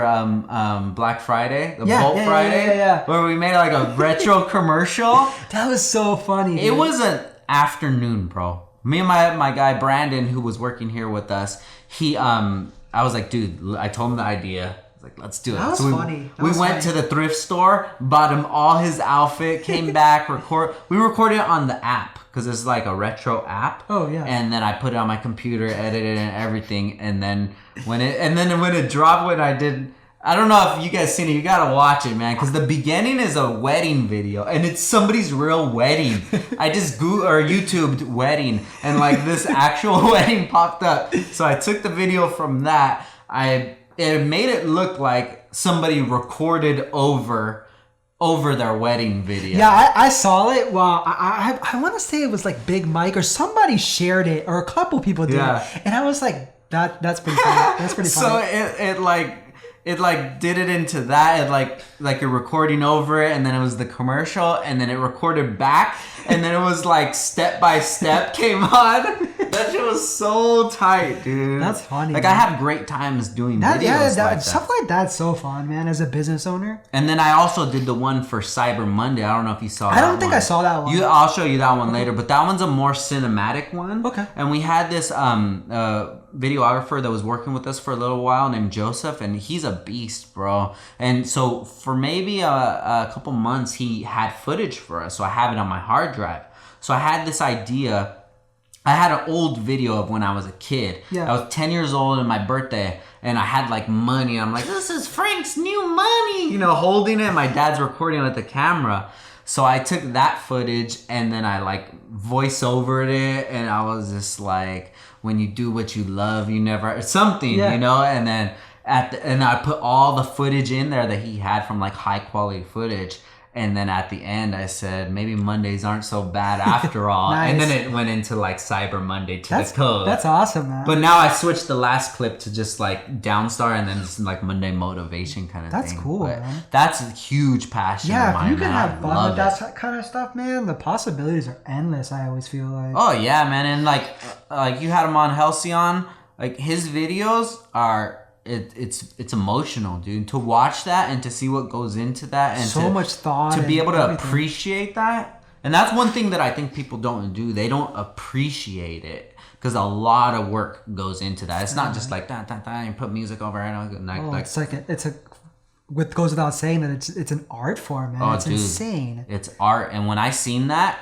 Big Mike's the one that put me onto him. I'm like, this dude is going places. You know, he does like his own music now and yeah, stuff. Yeah, dude, that's so tight. And I would love to use his music because for some videos, I went to his and I saw in the credits, and I'm like, I want to borrow a song from this same artist, whoever it was, because it had like that emotional feel to it. And that's he's really so good cool. about selecting his stuff like that. Yeah, so cool, man. So that I think if I ever see me moving into like expanding, it's gonna be that way for sure, like the production of things, because I have genuine fun with it.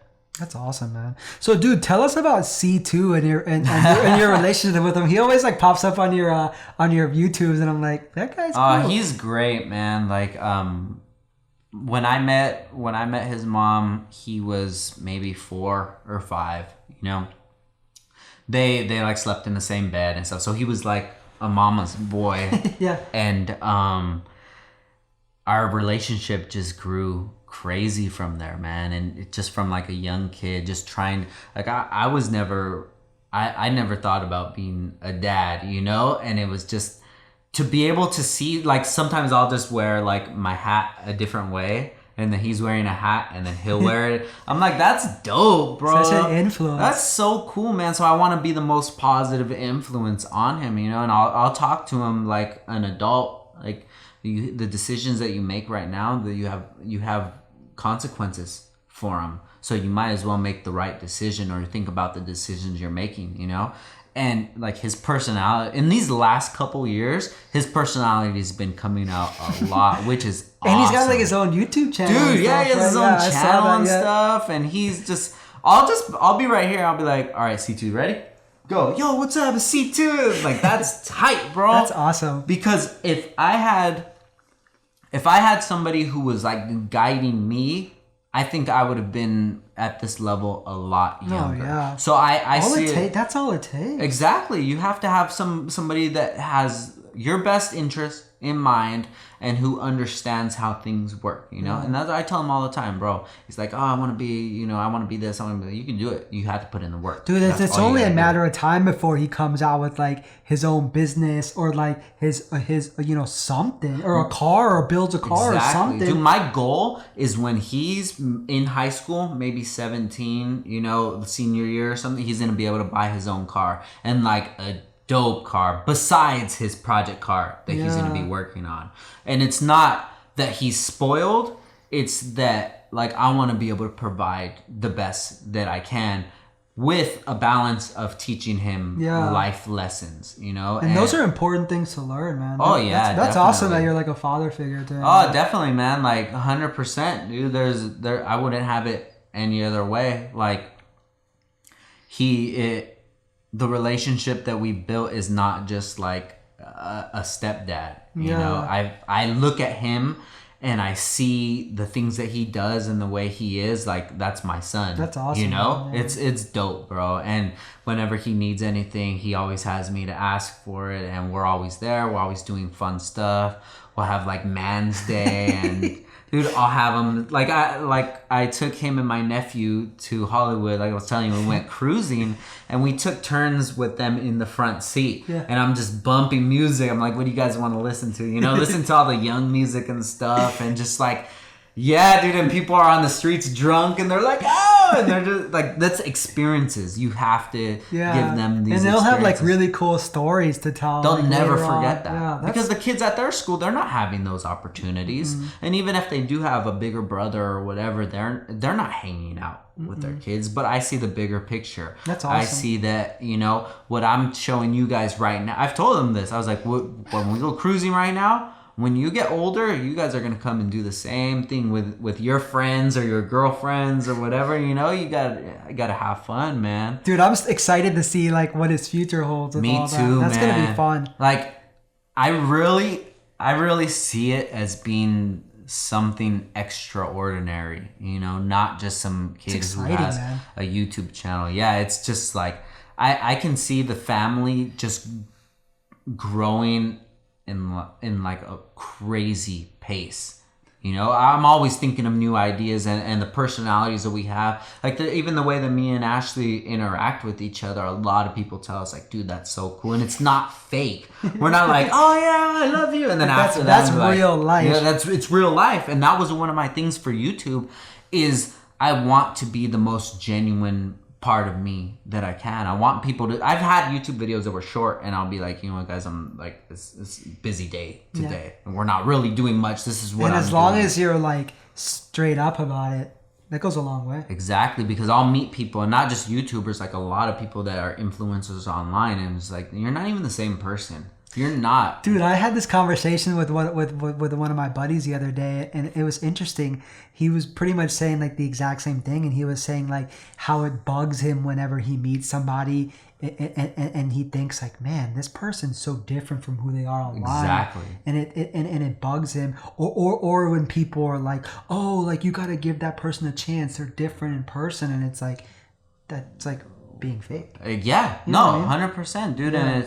And people will be like, well, it's just like that's their business. I'm like, well, if you want to have a business in being fake, I just posted something about this not long ago. It's like, crazy. We were having this conversation about it, and it's funny too, because then he also was like, and it also makes me mad when like somebody's a douchebag online and they're a douchebag in person. Yeah. It's like, but yeah, I mean, that irks me too, man. It's like when somebody has to like put up a front online and they're all like someone different in person, and then online, and then you meet them in person and they're like really quiet. You're not even, yeah. Like, what is going on here? Yeah, man, and I know it's a lot easier to be like open and funny in front of a camera, but then when you're in person, you're kind of like shy. But that's not who you are. Yeah. And that's why I respect you, man, because you're the same person on camera, off camera, in person, and it's like that's rad. Yeah, and it's so rare these days, man. I feel like. Oh, definitely, man. And if people don't like me, or if people do like me, it's because of me. Mm-hmm. You know, it's not because, oh shit, maybe I'll switch up how I say this, or maybe he'll like, you know, it's because of who I am. Yeah. And that's the most genuine that's all I know how to be. You know, and if I wanted to yourself, if I wanted to switch it up, you know, if I wanted to, you know, sell stuff that I don't believe in just to make the money, I can do that, but that's not how I want to make it. That's not how I want to make it at all. I want to make it being myself, by myself, and just enjoy that life, because that's embarrassing to me, you know? Not being able to be the person that you are, and that's embarrassing. Yeah. You know? I'm going to have to agree with that for sure, man. And no diss on other people. Like, if you're getting it, do what you got to do. But, like, I definitely respect somebody more that is genuine in person. Mm-hmm. You know, like, you know, Charlemagne, right? I've been listening to Charlemagne forever. I listen to Breakfast Club and then his podcast, and I actually met him in person. I'm like, dude, this is during his book signing. Yeah. He's rad, bro. Cool ass fucking dude, man. It was just like, I actually talked to him. I had a small conversation instead of just being like, oh, what's your name? All right, cool. Oh, what's your name? He understood that he wrote a book and we came to support. You know, I came maybe an hour out of the way. I took time out of the day to go, you know, and to see somebody appreciate that at that kind of level. Yeah. Like, that shit's Dude, dope. He's very, like, forward and honest and just straight up. Which is a trait that he's teaching me. Because I don't like to hurt people's feelings, man. Because when I was younger, like, I had to deal with, you know, bullying and things like that. Yeah. And that's a terrible feeling, tough man. Thing to deal with. Oh, yeah, man. But it makes you who you are. And I never wanted to make somebody feel like that, like bully them or talk shit to them. And even these times that I know a lot of people see me get into conflict online, like I feel bad after a while. No matter if I win the situation or what, I still feel bad because I know that person's day is fucked up now. Because if I won this argument and I still feel like shitty about it, imagine the person that got embarrassed. Way worse. Yeah, you know? But then that goes hand in hand with you got to stick up for yourself. And that's kind of goes back to it too. You know, you can't let nobody bully you. You got to stand up for what's right no matter what the consequences are. You have to stand up for what's right. And that's why I kind of like, the younger kids that are coming out and I see that they're kind of socially awkward and kind of like people pick on them. I don't like to do that shit. I'd rather reach out to them and you know, like try to motivate them and be that person that they don't have. They don't have that person in their life. And that's what builds character. Hell yeah, man. Like back in the day, it was me, my two sisters, and my mom. She didn't work, so my dad was providing for all of us. You think I'm gonna go home and tell my dad, like, oh, I had this problem at school, or tell my parents, like, they had other shit that they're having way more important things. Oh yeah, dude, and I've always realized that like I have to take care of what I have to take care of. I only have myself, and that's not saying that my parents wouldn't have been there for me, but it's just me knowing. And it kind of goes back to like the whole vendor thing. Like my parents they needed to take care of what they had to take care of.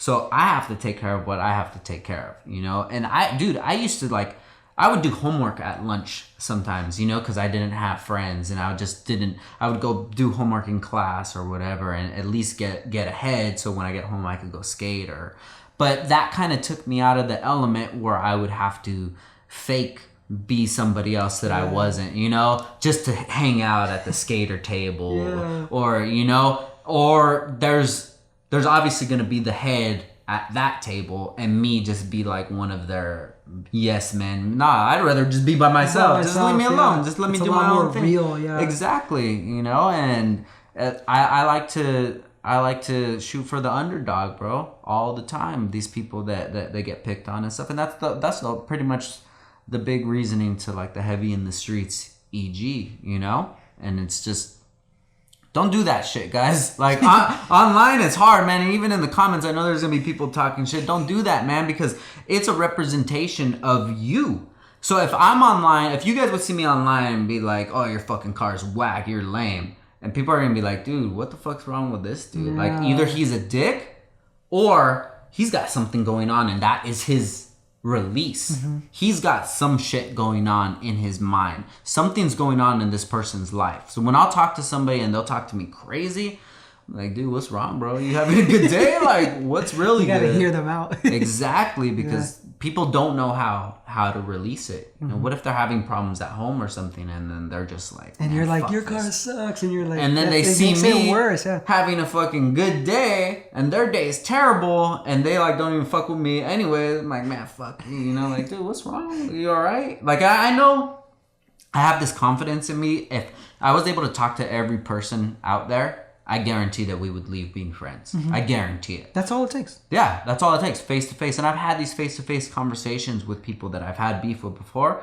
Every time. I remember that online. I don't remember like the exact premise of it, but you were like having beef with someone. And you were like, let's just talk it out right now. All the time, dude. Yeah, there was one guy. It was just recently. Like he was talking shit on one of my posts, and I was like, dude, I'm gonna go on live. You want to talk shit? Let's go on live. We'll do a co-live and we'll talk about it. And he accepted, dude. Whoa. And at the end, he was like, "Oh, that's cool, man. I appreciate you talking." And we ended it positive. And then after that, I still see him talking shit. So I just like how to block him. You know, some people you just can't get to. You know, but it's, I know how to speak to people. You know, and I know how to diffuse situations, and I know how to make a situation pop off, you know, and I don't want to do that, you know, and like I've kind of matured. I'd like to think so, that I've matured from using my platform for evil and which is super easy. Yeah, it's too easy. It's sometimes a bad thing. If I wanted to shit on a company, I'd be like, guys, this company did this to me. Go fucking attack. Well, why? Like, no, if I see them in person. You gotta use your platform as like a positive. Yeah. Exactly, man. And I've had conversations with people in person that nobody knows about online, but situations got handled, and that's going back as a man. You gotta take care of your own shit. Do it, yeah.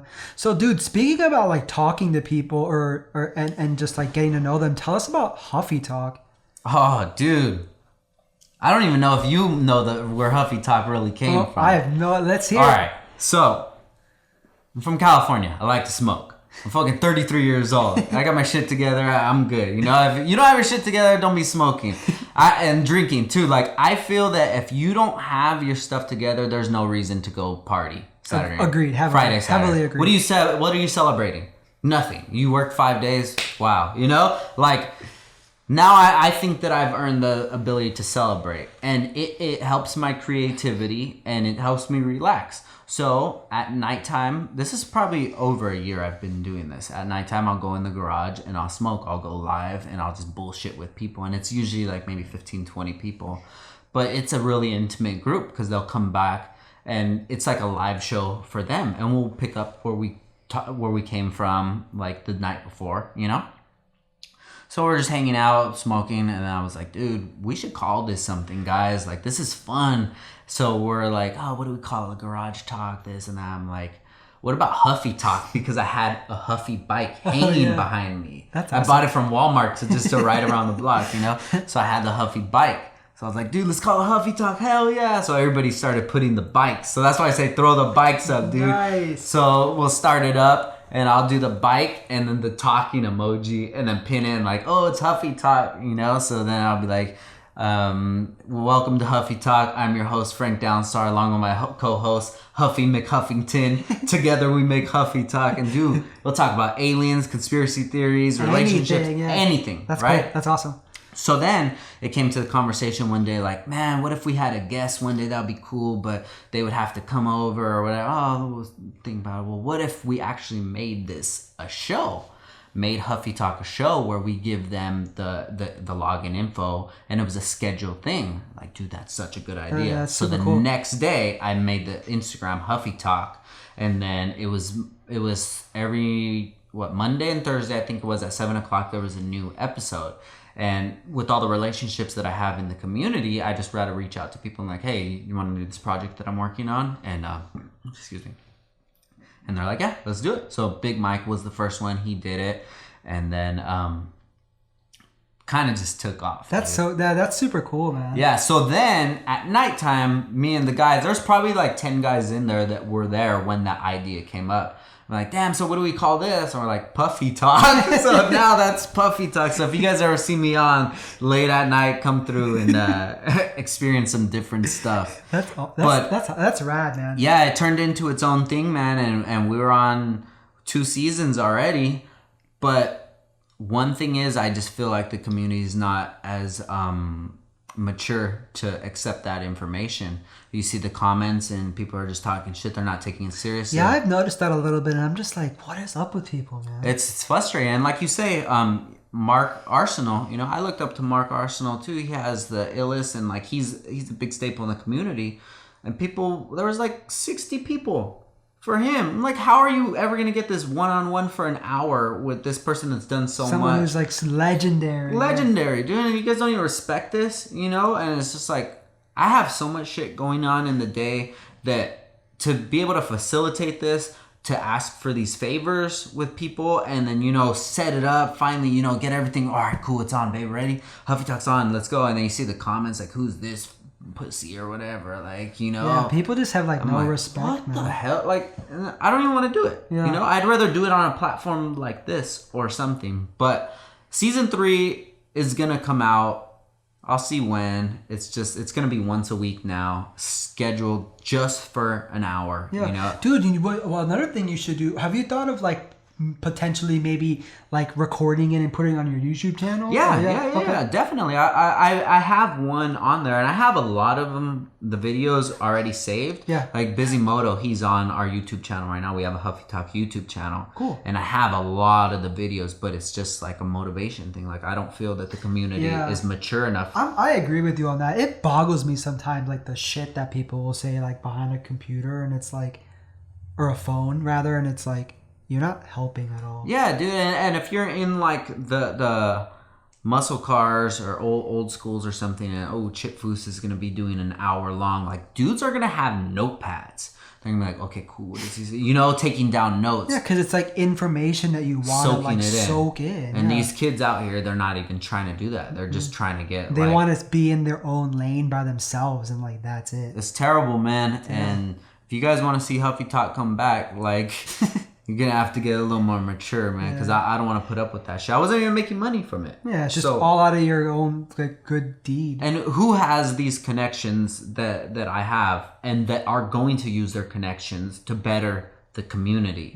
Yeah. And too, when Dave was on, like, I'm sure that had to do with the relationship that me and you have. Yeah. And it's just all these people that I've built these relationships with, they're priceless. And I'm using this to help all of them out, and they don't even care about it. Like, I'm not saying that's the majority of people that don't, but even to have that, it's really like, it's really irritating. Yeah. And I don't have that much time to spend with my family. I'm always working and stuff, and I don't want to do that. Yeah. I don't want to have to deal with children. Yeah, that's how I am with this podcast, man. It's like, I'm not doing it for money. I'm just doing it just to educate and share people's stories. I'm not like really getting anything out of it other than a good experience and getting to sit down with someone, and that goes a long way. Oh, definitely. And I'm hoping that like people can see that for what it's worth. Because like, I mean, let's be honest, there's like a lot of these people that like you've had on your Huffy Talk and that I've had on like my podcast, and it's like, when does like the average person get to sit down with some of these people and hear their story? Never. You can shoot these people a DM, and chances are they're probably not going to read it. Yep. Because they're busy. 100%. So like, I feel like these platforms like my podcast and your show are a good way for people to just like get to know these people and soak it in. Exactly. And it's like a shame when you see that people aren't like giving it the time of day, and it's like, I would like have killed for something like that. Back in the day, when I was like starting out building cars and getting into like fashion and streetwear and all that stuff, like I never got to hear anyone's stories like that. Yeah. Not on like a personal level, like a one-on-one interaction. To dig into it? No, man. And that's, with me personally, I'm really big with, interviews and podcasts and things like that, because I understand that all of these people are normal humans. But what did they do to take them to the next level? That's what I'm trying to figure out. Or their story of like coming up from like the bottom, or not the bottom per se, but like the beginning. Some of them from the bottom, some of them, too, man. Like even these rappers, literally the bottom. No matter if they're the kid rappers or whatever, like you gotta respect all that shit, dude, because these guys, they were living like on couches, right? They were roaches and stuff, and now they're millionaires, and like you want to laugh at them because they have crazy, they look crazy. Yeah, like, I agree, man. Come on, forget about all that. The fact that you can ask like a group of like 10, 20 people, have you ever heard of this person? The chances are that like, yes, that's huge. Yes, on a grand scheme. If you go to the mall, get 10 kids together and say, have you heard of 6ix9ine? Yeah. They're going to be like, yeah. If you get 10 kids together and ask, have you heard of Downstar? Like, no.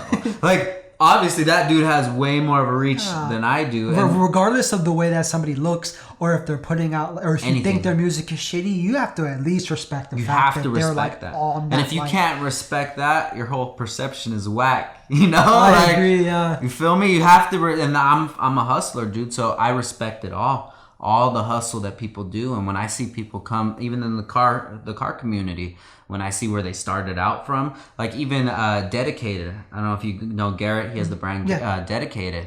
like he has Post Malone wearing his stuff. And that's dope because it's Post Malone, but it's like his favorite artist. So you get your favorite artist to wear your clothing, like that's an achievement. That's right there. that's huge. You know, and people they'll just pass that up. It won't even register in their mind, and the information is too quick nowadays that people are just like, oh, what's going on here? What's here? And sometimes you just gotta slow down and see who's really doing what and who's actually putting it in for not just themselves, but for the community itself too, you know?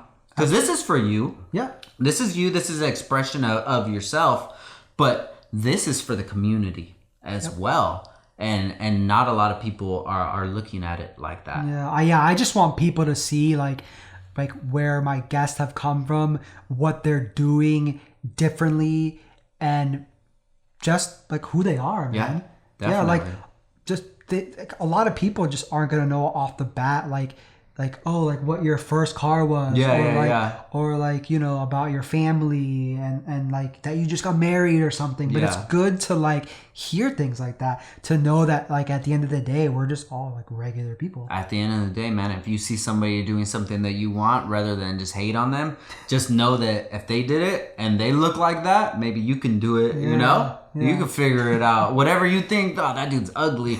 If you think you're cute, like you're a step ahead, make it happen then. If you can do it, make it happen. Yeah.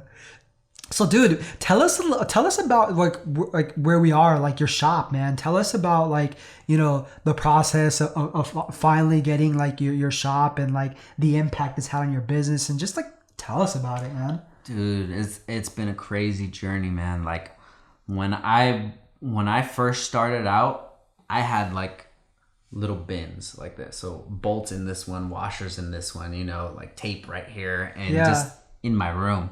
And that didn't change for years, bro. Like I remember having a 6-foot table in my room. So I'll wake up, check like this, dude. I'm in my bed just like this. And then I'll have the packing stuff. And I did a lot of it out of my room, and people never knew about it. It's just I packed everything there. You know, I would get home from the clubs and be like, "Cool, I'm up still," because I stopped drinking in 2010. So you haven't been drinking for a while. No, I haven't drank since 2010. The company started in 2010. You know, so I needed to know that I needed to get focused. So even if I would come home late from the club or whatever, I'll say, "All right, cool. Let me check. Oh, I got an order. Let me see. I could do this one real quick. I'm gonna need to order this." You know, and even when I met Ashley in my room, I had a bin that had all the bolts on it, a table, like 2 tables, like a L. It's like, dude, I got to do what I got to do. I got to make this shit happen. And even till before, when the documentary was shot, we were still doing it in a room, but that room was dedicated just to Downstar. So we had mad tables, stuff hanging, pegs and everything. Yeah. And then in, I think it was, I want to say September, I'm not sure, maybe about a couple years ago is when we moved into the shop here. And this has given us a home base now. So when we have people come from out of town, you know, we have our friends from Japan will come. Like, I don't have to tell them, like, oh, come to my pad. You know, they'll come to the shop. And the headquarters. Exactly. And that's one of the things that I've said, like, if you're thinking about a business, don't think that far. Just make it happen. Don't think that far ahead. Just make it happen.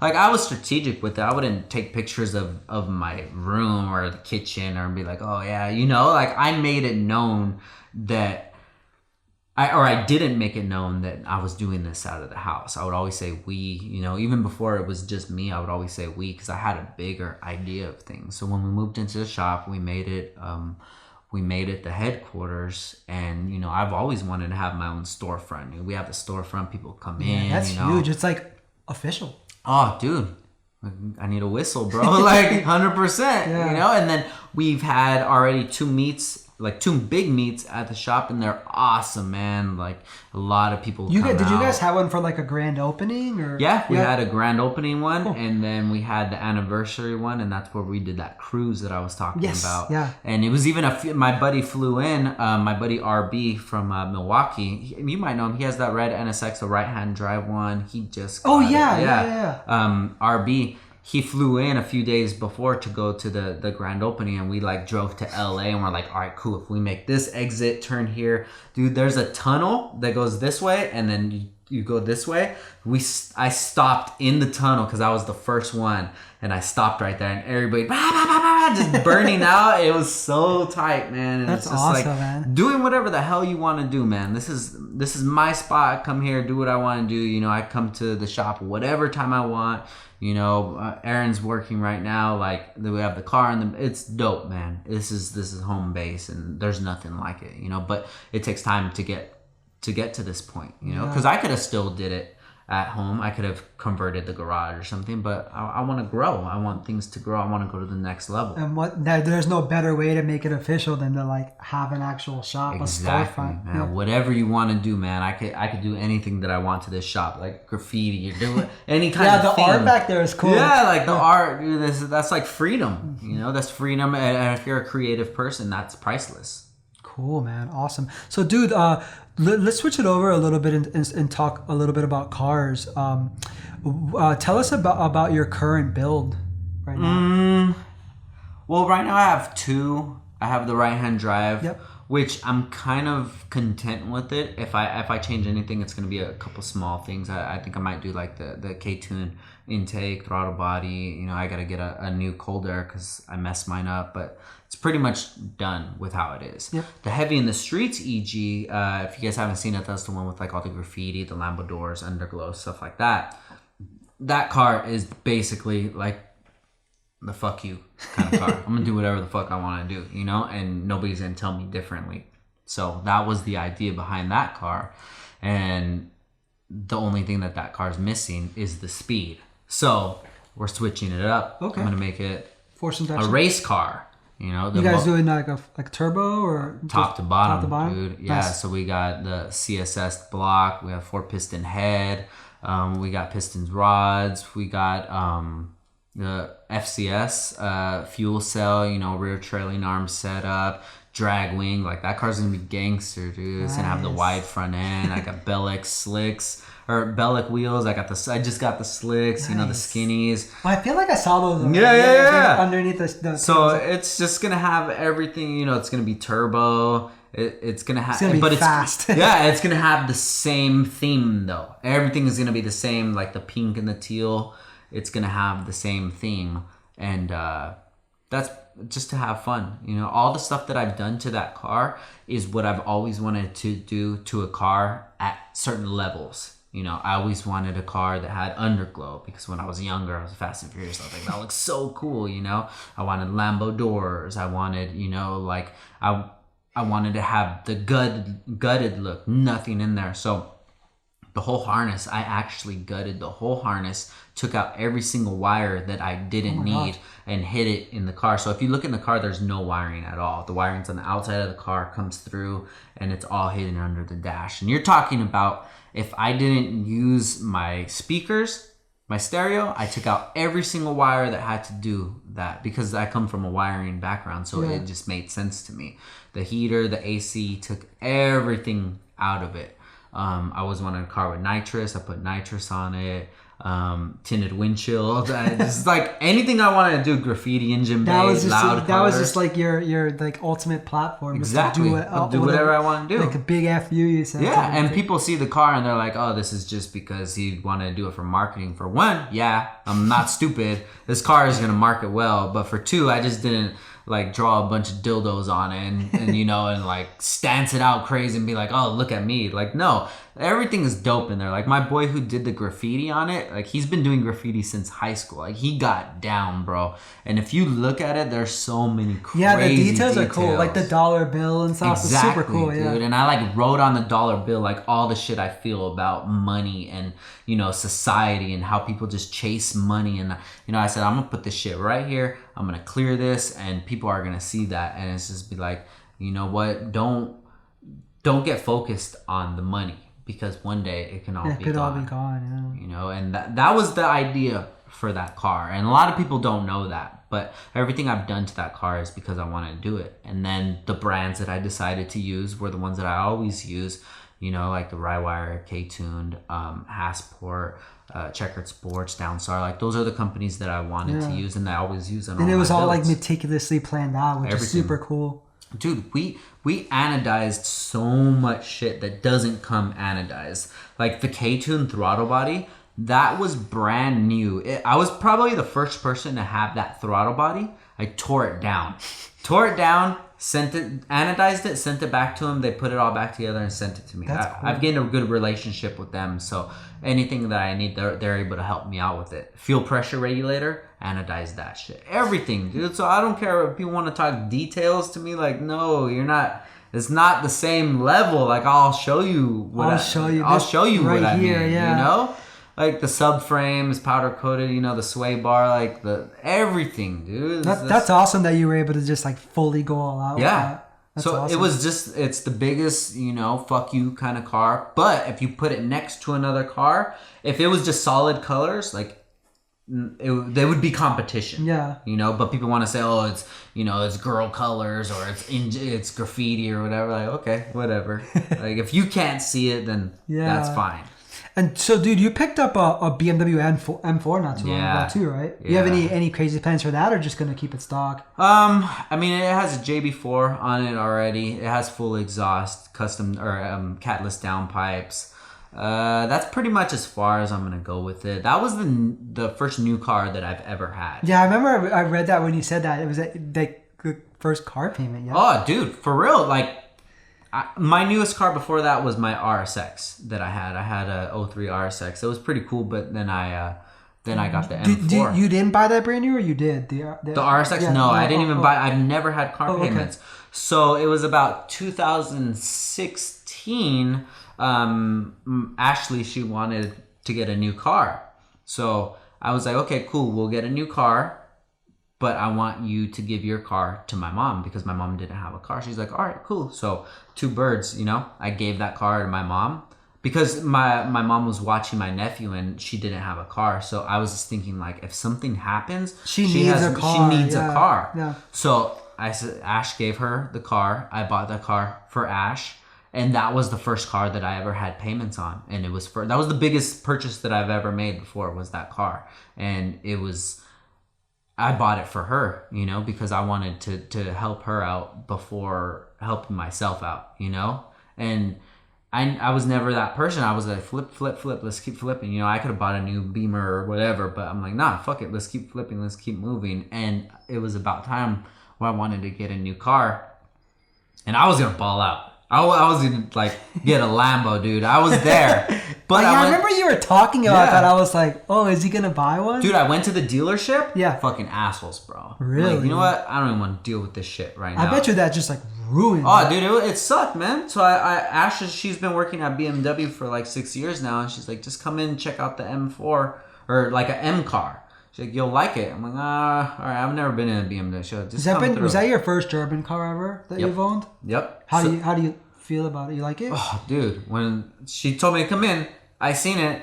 The car was in the corner in the basement, like with the light over it. You know, it's like, the frozen color. The doors open, like the seats light up, and I was like, damn. That shit is sick. So we took it for a test drive and I was like, yeah, I want this shit. That's awesome, like man. 2 hours later, left with it, bro. And driving home in that car, because she was still at work. So I'm driving home and it was like the best feeling ever, bro.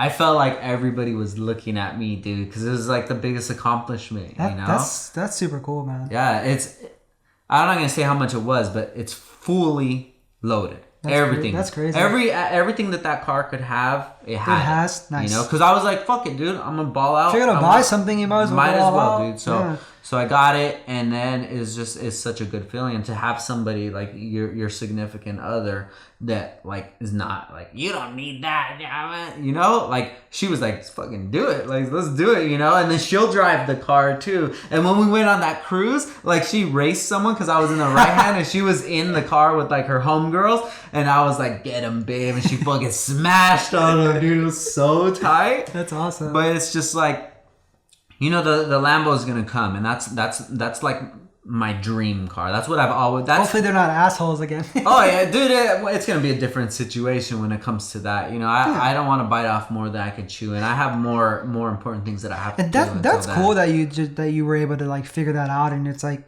I mean, you'll get one eventually. Yeah, it just takes time, and it's not the right timing, you know. And I look at guys like Sheepy, you know, and I remember Sheepy was he was in a higher position than I was when I was in the community because I was looking up to him. He had like gangster cars, and now Sheepy has like twin turbo Lambo and shit. And I don't look at Sheepy like, hey, what the fuck is that guy have? Now I look at Sheepy like, this dude was a Honda guy, and now he's killing it. Like, hell yeah. That's my sign that I can make that happen. Yeah. It's just, it takes time. Yeah. Oh, yeah, dude. And it always just, it takes time. But I told Christian, like, your first day at high school, that's my goal, is I'm going to take you to school in the Lambo, you know? Because I know if it was my first day of school and I got dropped off in that, shit, I'll be the fucking man, bro. You know, I want him to be the fucking man, dude. Yeah. And there's a difference between being, like, the man and being, like, you know, the quarterback and, you know, the douchebag.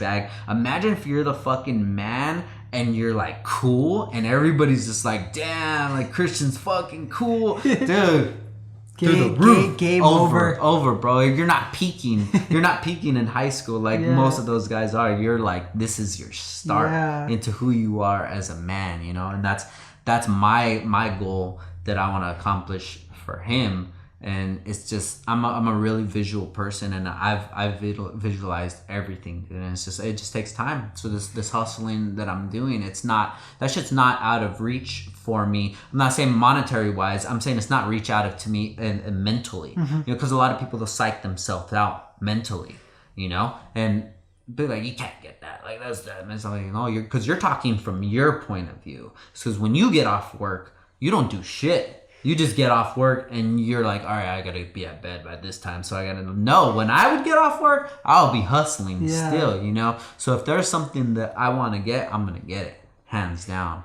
And like I feel that the Beamer is a really good like middle point. It was either that or a GTR, but I'm like, a GTR is cool to a car guy, but to like a normal person, you can look at a GTR and you can just look away. Yeah. You know? Like a normal person and normal person's like, whoa. Yeah, dude. I went with the frozen color. You know, the exhaust is loud and it just like, it's fun, dude. It shows that like the hard work is paying off. Yeah. You know, it's a fun toy to have. What's been your favorite car to date that you owned? It has to be the right-hand drive, because that car's made me who I am. You know, that car is the reason why Downstar is where it's at.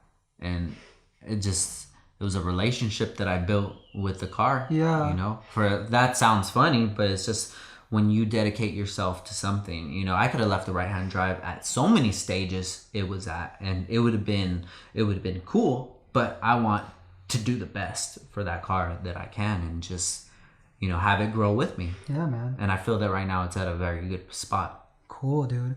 So, what was I gonna ask you?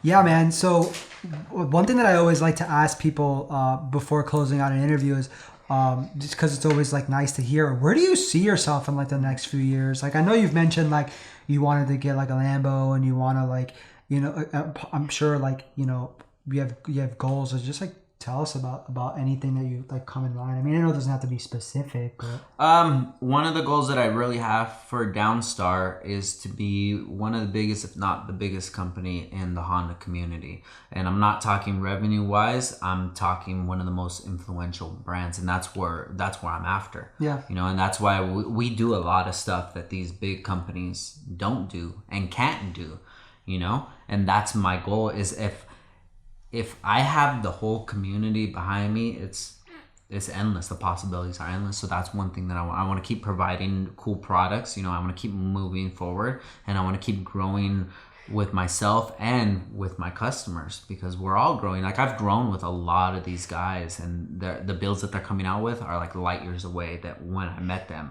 And that's dope, you know, for everybody just to grow together. But I see Downstar growing. That's why I had Bolt Boys, you know? Yeah. Bolt Boys maybe will eventually be like Bolt Boys by Downstar is like the hardware side of it, because Downstar is anything. You know, what Downstar represented doesn't represent hardware. It's taking nothing and making something out of it. That's what Downstar represents. Yeah. So one of my like one of my goals that I want to take care of soon is to get Downstar and the music industry combined, like some way. Because a lot of people don't know that music is like, if not equal, more than cars. Like, I love music. Dude, I could talk about music all day, you know? And it's not like a lot of the stuff that I'll post up, you know, like Chief Keef, Lil Pump or whatever. Like, I love that shit because of what it is. But it's got its own like personality to it. Yeah, dude, you can't eat steak and lobster every day. You can't. Sometimes you go, fuck, I want to go to In-N-Out, you know? I want to get, you know, I want to get a Snickers or something. It's the same thing with music. You have to switch it up all the time. Dude, I was listening to Britney Spears today. Like, everything. Taylor Swift, whatever, dude. Yeah, it's always good. Music. I always do the same. Switch it up, man. Yeah. Have you ever seen Spring Breakers? Oh, dude, you have to watch it, man. Does it have, like, good music in it? Well, what it is, it's with James Franco, and he's kind of like, the character that he portrays is like Riff Raff. Oh, okay. So he, in the movie, he's like, and I think that they stole that look from Riff Raff because he said it before. So anyways, James Franco's in there, Gucci Mane's in there. It's just about Vanessa Hudgens and some Justin Bieber's lady. Whatever. They're all in this movie. And basically it's these girls going to spring break and that dude's like the drug dealer and shit. But he's on the piano and he's like telling the girls he's gonna sing them a song, and he sings like Every Time by Britney Spears. And I'm just like, this is the most you have to watch it, dude. This is the most gangster clip ever. Cause he's singing it and then they start singing it and it's just like, that song is so amazing, dude. I don't know if you ever seen the music video. I don't think so, no. You have to watch it, dude, because it's about Britney, like her relationships. You got the paparazzi following her and fighting, and just like she ends up dying in the video, and it's just, and that's how I take music, you know. And if somebody were to see that, I'm like, Britney Spears, this is dumb, you know. But I love music, man. So if there's artists that I love, I would love them to at least know about Downstar. But what if I can get a shirt on them one day or hat on? It's not even about, or just to like mix the two. It's not about making money. I'm not gonna go to the rap industry and fucking blow up more than I am in the Honda. And it's about personal growth, you know. That now I have these relationships with these people, and like I said, like all the people that I listen to on podcasts, like, you know, Charlemagne or Joe Budden or Andy Frisella or all Gary Vee, you know, I've met Gary Vee before. Yeah, I remember you told me. And I told him the idea of Huffy Talk, you know, and I even gave him a keychain, you know, and whether it set in with him or not, like at least I got to talk to him about that idea. And I see like me being not even friends, just like acquaintances with some of these people, because we think on the same line. We think about things the same way. And I understand that they're, you know, big celebrities and stuff, but at the end of the day, they're just regular dudes. Just and like it's always like you. nice to see that. Yeah. Hell yeah, man. And it's just, that's where I want to see the company go. That's a good vision. Not spread, because Honda's is ground zero. Never changed. Honda's going to be ground zero, but as far as it goes, like that's as far as the reach is gonna be, and that's what I look forward to. You know, it's spread out to different cars. You know, spread out to like maybe some kind of the music industry or what have you. Yeah. You know, it's, dude, with money you can make anything happen. Yeah. You know, what if I got to pay just like one of these up and coming rappers to like rock my shit or whatever? At least, why not, right? Oh, why not? Yeah. I can use that as marketing. They don't gotta say nothing about it. And one of my big ones too, Nick, what up, man?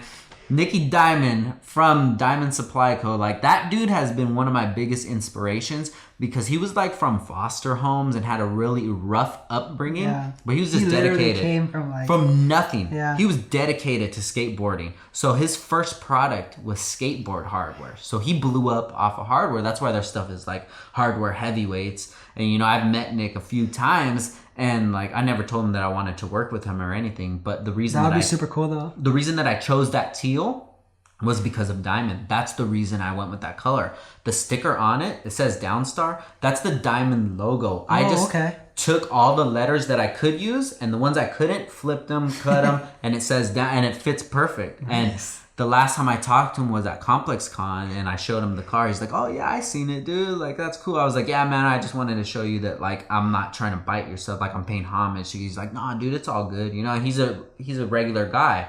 But that's cool that he was hustler. able to say that. Oh yeah, dude. You know, and I don't want him to think like, oh, what is this fucking company trying to copy? I don't want it to come to that like corporate side of shit. Like at least I'll be able to talk to him, know him, and maybe in the future not even work with them, just be able to, oh, what's up, bro? They want to grab a bite to eat or something, you know? Like that's not out of the norm, because all those people have friends and different influences, and if you're the same kind of person that has that same kind of drive, no matter if it's in the same direction, like you guys are still moving in your own paths, you know. And when I talk to people, it's never at the point like I want something from you. Like if I want, it should never be that. Yeah. No, never. If I want something from you, it's I want your time and conversation, because that shit's like priceless. Right. There's no price. And like I said, if I can speak with anybody for a short amount of time, we're gonna end up being cool after that, you know. And that's one business tip that I wanted to give people. Like, it's very transparent if you're reaching out to somebody for them to further your career, you know. So it's way better to make these relationships with people and give more, so then when it comes to that time where you got to ask for that favor, it's not a big deal, you know. But for me to like use that color and just to pay homage to him, that's like, you know, putting in like the karma jar, dude. This is, I support what you're doing, even if I'm not rocking your clothes all the time, or just like I know the story, I know where you've come, and just being able to respect that. A lot of people can't even do that, you know. So that's one person that I really want to like grow a relationship with. And the next is like Andy Frisella. Are you familiar with him? Yeah. Like Andy's fucking rad, bro. If I'm ever having a bad day like at work, like I'll put on Andy and I'll just like, you know, and just zone out. And I've even done giveaways to like people just to follow. Yeah, that's cool that you do those kind of giveaways. I don't get anything out of it, you know. Maybe he'll get some followers, and I've had people that would hit me up and be like, oh dude, since you put me on to him, like he's a good guy. And I'm like, yeah, because this info that he's giving is priceless. So who knows where we'll go from there. But as far as me as a person and as a man, like I can never see receiving a handout or something from someone, you know. Just give me an opportunity to put me in that space and then see where I go. Yeah. And that's all I would ask. And when that's where like people truly shine. Yeah. Like what they're capable of doing. Because if you just give someone like a handout, it's like, well, anybody. Definitely, dude. And I've had people that would hit me up like, hey dude, I make stickers, like let me know. All right, cool, let me get a small batch. You can get it. And I'm like, that was quick, they're good. All right, here's a bigger batch, and here, you know, and then you grow. But you have to give those people that opportunity. Now, how about if I was just a dick? I'm like, nah, I don't want to use your shit. You know, you're just a kid on Instagram, 200 followers or whatever. You know, that's doing a disservice to me, and doing a disservice to that person that could be like they appreciate where we've come from, and they kind of look to us as like a motivation, and me shit on them. Like, nah, dude, you can't be doing that shit. No, that's like bad practice. Oh yeah, definitely. Yeah. So dude, we're over the 2-hour mark. I'm all out of questions, man. It's been fucking really fun. Do you have any like closing thoughts or shout outs before we wrap this up? I just want people just to realize that like you can be yourself, and that's the best thing that you should want to strive for, is to be yourself, and to realize that time is the only thing that we have in life that is invaluable. Like you can't get back time. So that time that you spend with people who don't treat you right, spend in relationships, like when you spend money on these companies that shit on you. I don't know if you guys realize this, probably not, because this is like a really deep, like high kind of thing. I'm not high right now, but just like with things that I've thought about, like when you buy something, you buy it with hours of your life. Like we were talking about all your equipment, like that money didn't just come out of nowhere. Like you worked for that. So if you get paid $15 an hour, right? And you want to buy something for $150, that's 10 hours out of your life. If you're gonna spend 10 hours out of your life with a company to buy this product, and they don't give a shit about you, you'll see them at the show, they don't even talk to you, they're rude to you. You wasted 10 hours of your life that you could have been spending with your girlfriend, your wife, your kids, your family, doing whatever you love. Like nobody likes to go to work and you know spend 8 hours of your day, but you're spending that time and giving it to this person and they don't even appreciate it. Like that's wrong, man. You guys gotta watch who you're looking up to, who you give your time to, and who's really in it for the real reason, like the longevity of things. Because I look at the community as something that I need to put work into. I'm not out here like whoring it out, and when the Honda community goes to shit, I'm like, I'll move to something else. I'll go sell You're in there for the long run. In the long run, man. And there's very few people in this community that are. And I want people to just ask questions, ask these people questions. I don't care about followers. Like if you have 100,000, 200,000, that shit doesn't matter to me. It matters like the impact that you have on the community. And me being like such a forward thinking person, I can see the moves that these people are making. I can see like you're not in it for the same reason that I'm in it. It's transparent. So me and you should never be mentioned in the same sentence. And that's not me being big-headed, that's me being like, what you're doing is not the same thing as what I'm doing. And it doesn't matter. Even if this company makes more money than me, it doesn't matter what they do. If you're not in it for the right reasons, like I don't fuck with that. Yeah. And you guys shouldn't fuck with that either. And I'm not saying any company in specific, because in the Honda community, in the import community, in the automotive community, in every community there is, you should only fuck with the genuine people who are passionate about you and that would stick around and have a conversation with you 2 minutes, 3 minutes, oh, what's up, man? Oh, car looks good, man. Thank you for your support. I appreciate it. Like I have people thanking me. I'm like, what are you thanking me for? You're the one that bought it from me. Like, what do you think? Yeah. And that's it, dude. You just gotta watch out for the people that'll show you love. And don't waste your time on anything, man. And if you're like wasting your life, with people who aren't cool. I hear that shit all the time. Sometimes I'll post up like that. I don't have a lot of really close friends. I have a really close knit friend. I feel like that's the best way to do it. Oh yeah, definitely. Because if you have so many people, that's like watering it down. Like the relationships that I have with my friends is lifelong, and they know that when something happens that I'm going to be there for them. And if you don't know that about your friend, like that shouldn't be a friend. If you don't know that about your girl, that shouldn't be your girl, And if you're not that person, you need to look in the mirror, because what I always say, man, is be the change that you want to see. You can bitch about anything. You can bitch about the car community, how it is. But if you're not making any changes, you're just another voice talking and not doing. So don't talk about it, be about it. It's all about, yep. So it's a good note to end things on. Yeah, man. Well, dude, I just wanted to take this time to thank you, man, for taking the time to sit down with me. It's been fun, man. I'm like, I remember when I like the idea of like starting a podcast, and I like made a list of the people that I like wanted to talk to, and like you were definitely on there. So I'm like, dude, glad we got to do this, man. And a lot of this content like this hasn't been out anywhere, so I'm excited. Yeah, I'm excited for people to hear it, man. Because I know a lot of people that they look at the brand in like a one spectrum, and maybe they've picked something that I would say, but like shit, when you've came from nothing to something, like sometimes you gotta just like be proud of yourself, be happy for what you've done. It's not about bragging. It's like, damn, this is. Take a step back and being able to look like, damn, this is kind of cool, And then, like I said, I'll have problems with people online. Like most of that comes from, I used to get bullied when I was younger. Like, I'm not going to put up with that shit no more. I'm a grown ass man. And nobody's going to bully me, And it's just like, I hope this gives people a different idea about me personally and about the company. And it's not about a monetary support, but like, if you guys support us, I appreciate that. You tell a friend to watch, tell a friend. It's not about, making money. It's just about spreading the word. And it's just like, I came from nothing. I made something. And this right now, this is like the beginning. That from what I see, this is the beginning of it. And I just wish you guys would come along for the journey and we can share this together, Hell yeah, man. I'm like super eager to see what the future holds for you and your company, man. It. But yeah, man, dude, thank you for your time, man. Hell yeah. This has been Christian Loza with How It's Done podcast with Frank Garcia. Thanks, man. Appreciate it. Dude. That was fun. Hell yeah, bro. Oh, that was cool.